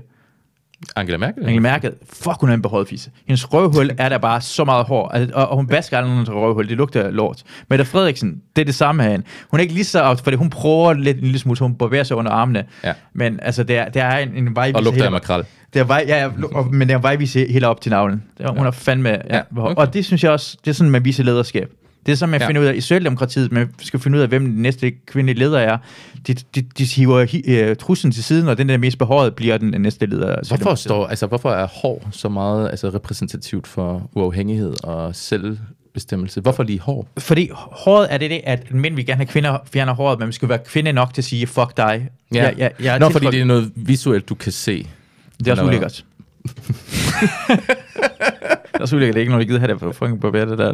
Det er ikke noget, de gider have det her lort. Men det kræver noget for dig, for det er også det irriterende for dig at gøre det på samfundet. Men og især den der Khomeini har, eller Khamenei, det er sådan ulækkert, alt for langt. Det er ikke engang trimmet eller noget. De er fucking ligeglade. Ja, hvad kalder man så den skæg? Et fisseskæg? Grimt. Ja, okay. Det hedder en Torben Sangil. Det hedder en fuld Sangil. Både for mænd og kvinder. Mænd har... Men Torben Sangil har det mere sådan mad professor-agtige skæg. Ja, det kan godt se, det var nedad. Og kvinder har på samme måde, de har en Sangil bare hernede. Det var den hele samme måde lang. Det er også gråt. Mette Frederiksen, jeg har set det. Hun har vist det. Hun har sådan billeder. Prøv at spørge, bare skriv til Mette Frederiksen. Må jeg se din æbleskiver, og så sender hun billeder af sine skamlæber til dig. Det er rigtigt. Hvorfor skal jeg altid snakke på den her om sådan noget lignende... Jeg ved da heller ikke, hvordan vi havner der. Hvorfor går du altid i den retning af, at du er så... Altså, der er jo fissebehår. Hår er det eneste, du tænker på.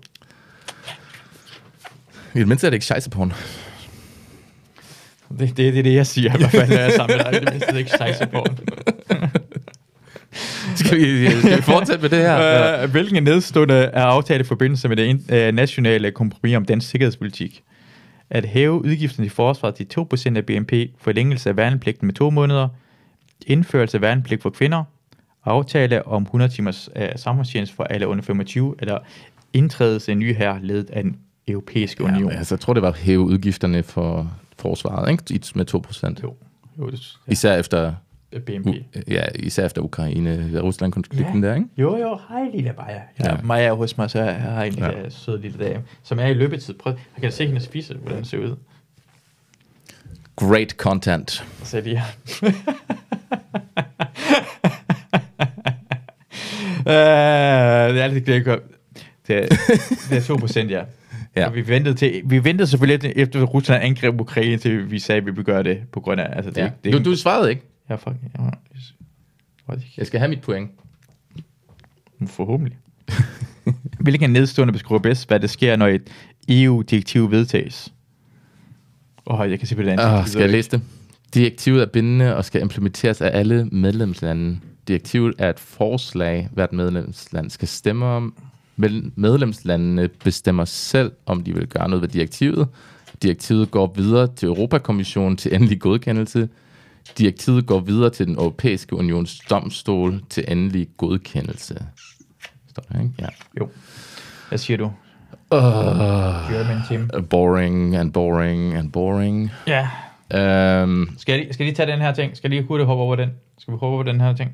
Ja, vi vil gerne svare. Vil du gerne svare? Ja, man skal tage... Okay, så... direktivet er bindende og skal implementeres af alle medlemslande. Det er 100% rigtigt. Det var ikke det rigtige svar. Ja, det var... Igen, der er fejlsystemet herinde. Ja. Fejlsystemet. Næste. Sådan. Så er vi ved spørgsmålet igen. Det er også rigtigt nok. Jeg tror... det er en rigtig god, den her. Det kan jeg godt lide. Hvilke nedstående er kilder til protein? Et eller flere krydser? Oh my God. Det er det bedste spørgsmål. Det der med grøntsagerne, det her det er det bedste spørgsmål, synes jeg. Hvilken er nedstående kilder til protein? Et eller flere. Svinekød, hønseæg, porre, laks, hvidkål. Okay, det er i hvert fald æg, ikke? Æg må det være protein i. Ja. Er det svinekød? Er der protein i? Ja, er der ikke også protein i kød? Ja, det er kraftigt, men det er der. Det er fandme god. Men porre, er der i porre? Kan du mærke? Nej, der er ikke protein i porre. Nej, kraftigt, men nej. Det er til kaniner. Ja, det er til... Det er mad til dyr. Mad til dyr, ja. Er vi dyr? Nej. Det spiser vi. Ja, spiser vi det? Er der protein i laks? Laks? Ja, det er der vel nok. Kraftigt, men det kan jeg da mærke, det er. Hvidkål, er det? Hvis det var sauerkraut, så... Er der... Nej, jeg ved det ikke. Nej, det kommer tyskerne, han bliver helt stolt af sauerkraut. Smager godt i en dønerkebab, i øvrigt. Ja, som er tysk. Ja, det er det nu. Præcis. Ja. Hvilke nedstående lande har inden for de seneste år søgt om optagelse NATO? Hvilke af de her lande har søgt om optagelse NATO? Finland, Sverige, Tyrkiet, Irland, Serbien. Det er Finland og Sverige. Finland og Sverige, ja. Tyrkiet er vel medlem allerede. Irland er der... Jeg ved ikke engang, om Irland er medlem. Mm-hmm. Men de har ikke søgt, hvis de ikke er. Ja. Og Serbien kan godt lide Rusland, så nej. Ja, Serbien blev ret meget bumpet af NATO på et tidspunkt. Det jeg tror jeg, du er fuldstændig ret i det her. Hvilken nedstående af Sundhedsstyrelsen anbefaling til unge vedrørende alkohol? Hvad anbefaler med unge under 18? Bør ikke drikke alkohol. Unge under 18 bør ikke drikke alkohol. Unge under 16 bør ikke drikke alkohol. Unge under 18 bør maksimalt drikke 10 genstande om ugen. Maksimalt! Ja. Hvis du er i Sønderjylland, så... Det er ikke anbefalet, det er opfordret. Unge under 16 bør maksimalt drikke 5 genstande om ugen. Styrelsen har ikke anbefalinger rettet specifikt mod unge. Unge under 16 bør ikke drikke alkohol. Jeg ved ikke, er de allerede så langt, at de siger, at unge under 18 bør ikke drikke alkohol? Ja, det er de vel også. Så vil jeg hjælpe det der. Det er kun en af de to, jo. Hvis det er ikke nogen grund til både at skrive 18 og 16. Hvis du har skrevet 18, så behøver du ikke skrive 17 og 15,5. Og, altså. Ja, men du må jo er alkohol ikke stadigvæk fra 16, hvis du... Kan du ikke stadigvæk købe øl som 16-årig? Jeg siger, unge under 16 bør ikke drikke alkohol, fordi alkoholkulturen stadigvæk er så stor i Danmark. Så slet den første der. Altså dengang jeg kom til Danmark, og derfor jeg kom til Danmark, der kunne man købe alkohol som 2-årig også, og tobak. Ja. Hvad er det for noget bullshit? Ja. Altså, jeg sidder hjemme, ikke? Make look stør great again. Jeg har en god boss. Jeg har en god boss on, ikke? Mm. Min unge står og render rundt her i fucking larmer helt vildt, og jeg kan ikke få lov til at drikke øl, og begynder at smadre ting og sager. Jeg giver ham 50 kroner og går ind og køber på bajer til mig og kommer tilbage igen. That's the way. Det er den, der får noget motion, måske køber lidt et par slik på vejen, og så kommer tilbage med øl. Tag min min pant derovre. Det kan man ikke engang gøre. Præcis. Du bliver nødt til at slå barnet for at holde kæft. Ja. Og det er problemet. Danke Merkel, plejer man at sige i Tyskland. Hvad for noget? Men så plejer man at sige Danke Merkel, ligesom Thanks Obama. Præcis. Så siger man Danke Merkel. Ja, præcis. Det er Obamas skyld, vil jeg faktisk sige. Eller Merkels. Altså. Ja, Merkel, ja. Det skal man bruge noget mere, det er det ret i. Ja. Hvilken af nedstående lande er arabisk ikke et af de officielle sprog? Hvilken lande er det arabisk ikke. Oman, Sudan, Iran, Irak og Libanon. Hvad for en lande taler man? Må man ikke tale arabisk, for det arabisk er et beskidt grebord.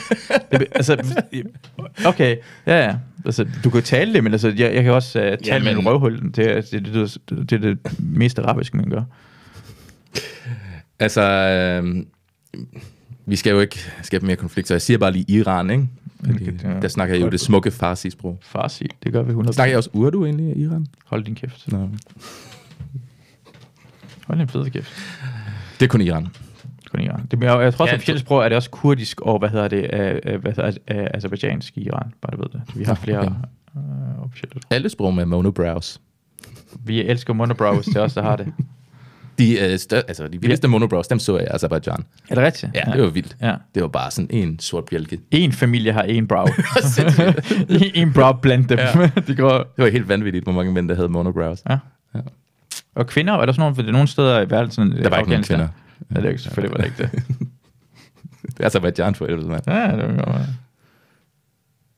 Ja, det var det, Iran? Ja, det var Iran. Jeg tror, det er også kun Iran, selvfølgelig. Det er de andre steder beskidt arabiske lande. December 1949. I december 2002 blev det afsløret af en politisk gruppe... 22, en politisk gruppe var langt i planlægge af et statskup i hvilket land? Er det Thailand, Sydafrika, Tyskland, Mexico? Eller? Tjetjenien. Statskup? Nå, det var Tyskland. Jeg vidste det faktisk ikke. Ja, det var Reichsbürger. Jeg tog Thailand. Nej, det var tyskerne. Ja. Det er rigtigt, det var i 2022. Ja, de fandt en masse våben hos forskellige mennesker i Østtyskland og Sydtyskland, mener jeg. Ja. Og også en ret højtstående dommer, der var indblandet i det der kup. Okay. Ja. De vil gerne have grænserne fra 1880 tilbage, eller sådan noget. Du ved, de siger, nej, vi er ikke nazister, vi er endnu mere ultra. Vi er endnu bedre end dem. Ja, præcis. Ja, de er nogle skøre tosser. Altså, hvis man fik... hvad tror du, hvis man fik nazisme tilbage i Tyskland, eller så bare undtil det der med jøderne? Tror du... fordi det kan de ikke sige jo. Altså, er nynazisterne i Tyskland nu, er det sådan, du godt, det finder sådan, hvad hedder det der, hvad hedder det? Alternative for Deutschland? Det lyder så godt. Ja. Det er sådan, ikke noget med Alternativ i Danmark at gøre. Nej, det er ikke det samme. Uffe Elbæk er ret. De blev klassificeret af Bundesgerichtshof, som er højesteretten i Tyskland, som ekstremt højere ekstremistisk. Jeg tror, de er stolte af det jo. Ja, men det er altså sådan, at de er... altså det er imod forfatning. Sådan, altså sådan, så de er på vippen til at blive forbudt. Men er de antisemitiske også, eller er de... Ja. Er det det? Ja. Okay. Ja, det er de vel. Altså især anti-muslimsk. Ja, det er det. Ja, fordi men det ene udelukker ikke det andet nødvendigvis. Men ja, for i Danmark er det meget sådan, DF er meget zionistisk den retning jo. Med anti-muslimsk. Ja, altså DF i Danmark. DF støtter jøder, men ikke muslimer. Ja, præcis. Det er sådan, det er antisemistisk på den måde. Nej, de havde også jøderne stadigvæk. Det havde sikkert godt nok. Det kan godt, de holder fast i gode gamle jøder. Ja, 100. Det er jeg glad for at se. Ja. Det er ikke sjovt at være jøde i Østtyskland, tror jeg. Hvor AfD er alternativt. Ja. Er der stadig ikke? Altså, hvor mange? Ja, det er der jo. Ja. Der er jo det centralt råd for jøderne i Tyskland. Det er også en organisation, der stadigvæk findes. Ja. Som har haft en rimelig stor sådan mediepræsens de sidste 40-50 år. Vi ser efter en verdenskrig selvfølgelig. Ja. Så de får taletid stadigvæk. Okay. Ja. Dejligt, fordi de fleste gange, det meste af jøder, jeg har set, det er i hvert fald, det er fra 43-44. Jamen, det er de fleste billeder, jeg har set af tyske, eller jøder i Tyskland. Jo, der er stadigvæk jøder i den. Dejligt. Synagogerne bliver også beskyttet af politiet og så videre, i Berlin for eksempel, ikke? Så, godt. Det lyder som om, de er fantastiske, så. Ja. At politiet beskytter i synagoger. Hvad er inflation udtryk for? Ja. Bruttonationalproduktet stiger, at bruttonationalprodukt falder, at skattetrykket stiger, at skattetrykket falder, at priserne stiger, at priserne falder. At priserne stiger. Nu kommer vi til faktisk sidste spørgsmål, bare du ved det. Ja, det var sidste spørgsmål. Ja. fik 5 rigtige. 5 rigtige, åbenbart. Wow, det er dårligt. Ud af 50. Wow, det er dårligt. Fy for satan, du er dårlig til det her. Må jeg se mine resultater så? Ja. Fuck, det var dårligt. Nå, den har slettet alle mine svar. Jamen, det er derfor, det jeg tænkte det nok. Det havde været rigtigt. Nu gennemgår vi det hele. Ja. Men du sagde jo også, hvad der var rigtigt. Jeg sagde faktisk, hvad der er rigtigt. Det meste af tiden sagde jeg faktisk, hvad der var rigtigt. Du var okay god til det, tror jeg. Ja. Men ikke god nok, tror jeg. Nej. Jeg tror, vi alle sammen er skuffet. Ja. That's life. Men du fik det rigtige af det rigtige. Ja. Du fik ud af, hvad er en grøntsag, og hvorfor noget kød er der proteiner i. Det er rigtigt. Spelt var ikke en grøntsag, men... Spelt var i hvert fald ikke. Men du sagde det kun spelt. Ja, det tror jeg. Det gør jeg også, og det er forkert. Hvad? Kvæde er heller ikke en grøntsag. Hvilken af hvad kvæde er? Det er ikke nogen, der ved, hvad kvæde er. Jeg ved bare, hvad kvæde te er, jeg ved ikke, hvad fuck det er. Nej, præcis. Jeg er 100% enig med dig. Hvorfor skal man vide, hvad kvæde er? Men virkelig skrevet af sådan en nederen nørd. Ja. Der har lavet den her quiz. Han burde få en lammer. Ja, buksevand og Jesus Christ. Ja. Jeg skal have Jesus Christ-turen. Op på korset. Ja. Nogle søm igennem det omvendte kors. Det der omvendte kors. Det lad ham fucking lide. For det der, du gør, at han fik lort i, nu er vi snakker om scheisseporn. Han fik sådan lort i kroppen. Du var i Romeriet, hvor det man tør røv i Romeriet, ikke? Ja, hvad gjorde man? Men jeg har en svamp, som man bruger. Man har en svamp på en pind, som ligger i noget vand, og så bruger alle det folk til at tørre sin røv med. Nå, okay. Så toiletterne er bare sådan en kæmpe stor rum, og så står alle skider lige ved siden af hinanden, og så er der bare i midten af det, er det en svamp i noget vand, med ligesom, toiletbørsten, den burde bare på det der røv. Og så mens Jesus han led derop, så kom der en soldat, og altså, det var en soldat, der stak ham med den der okay. Ja, for at trille ham lidt. Ja, og gav ham eddike til at drikke, ikke? Altså gav ham eddike til at drikke? Ja, han ville gerne have vand, og så fik han bare eddike. Men du skal ikke sige noget af det her, du skal ikke komme med noget, jeg ikke vidste i forvejen. Du skal ikke komme med noget klogt, jeg ikke vidste. Nej, det er rigtigt. Det, der står i Bibelen, er selvfølgelig også sandt. Jeg er den kloge. Det er faktuelt korrekt, og er sket. Altså, jeg tror ikke, det er rigtigt. Okay, lad os sige, det er ikke rigtigt, men altså, hvis vi snakker omkring Ringenes Herre, så må vi gå efter, hvad der står i de bøger der. Ikke fordi det er sandt, men at vi skal beholde os til historien. Ja. Ikke? Hvad hedder det? Holde os til verden. Hold os til værket. Til værket, hvad der står i værket. Ja. Du må ikke ændre på sangteksterne. Det skal man kraftedeme ikke gøre. Du skal stadigvæk synge de gamle ord, som vi ikke bruger med. Som vi ikke bruger til. Hvad med cancel culture? Havde jeg ret der? Det var bare den første, var rigtig. Var det den første, rigtig? Ja, det var den første, rigtig. Ja, men den er jeg meget uenig i. Ja, den er beskrevet meget mærkeligt. Det er også bevist gang på gang, at det tudefjes. De har taget det op for godt, at de ved jo godt, vi har også åbnet os op i her Journalisthøjskolen, og vi går også op og du gør MeToo, vi har hørt omkring det og sådan noget, og det er faktisk også der rigtig meget har udnyttet folk. Ja.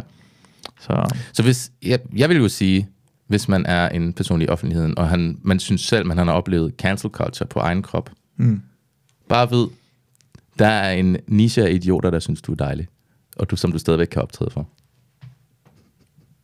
Men er det til Alex Tillander, vi snakker til, eller? Ja, I don't know.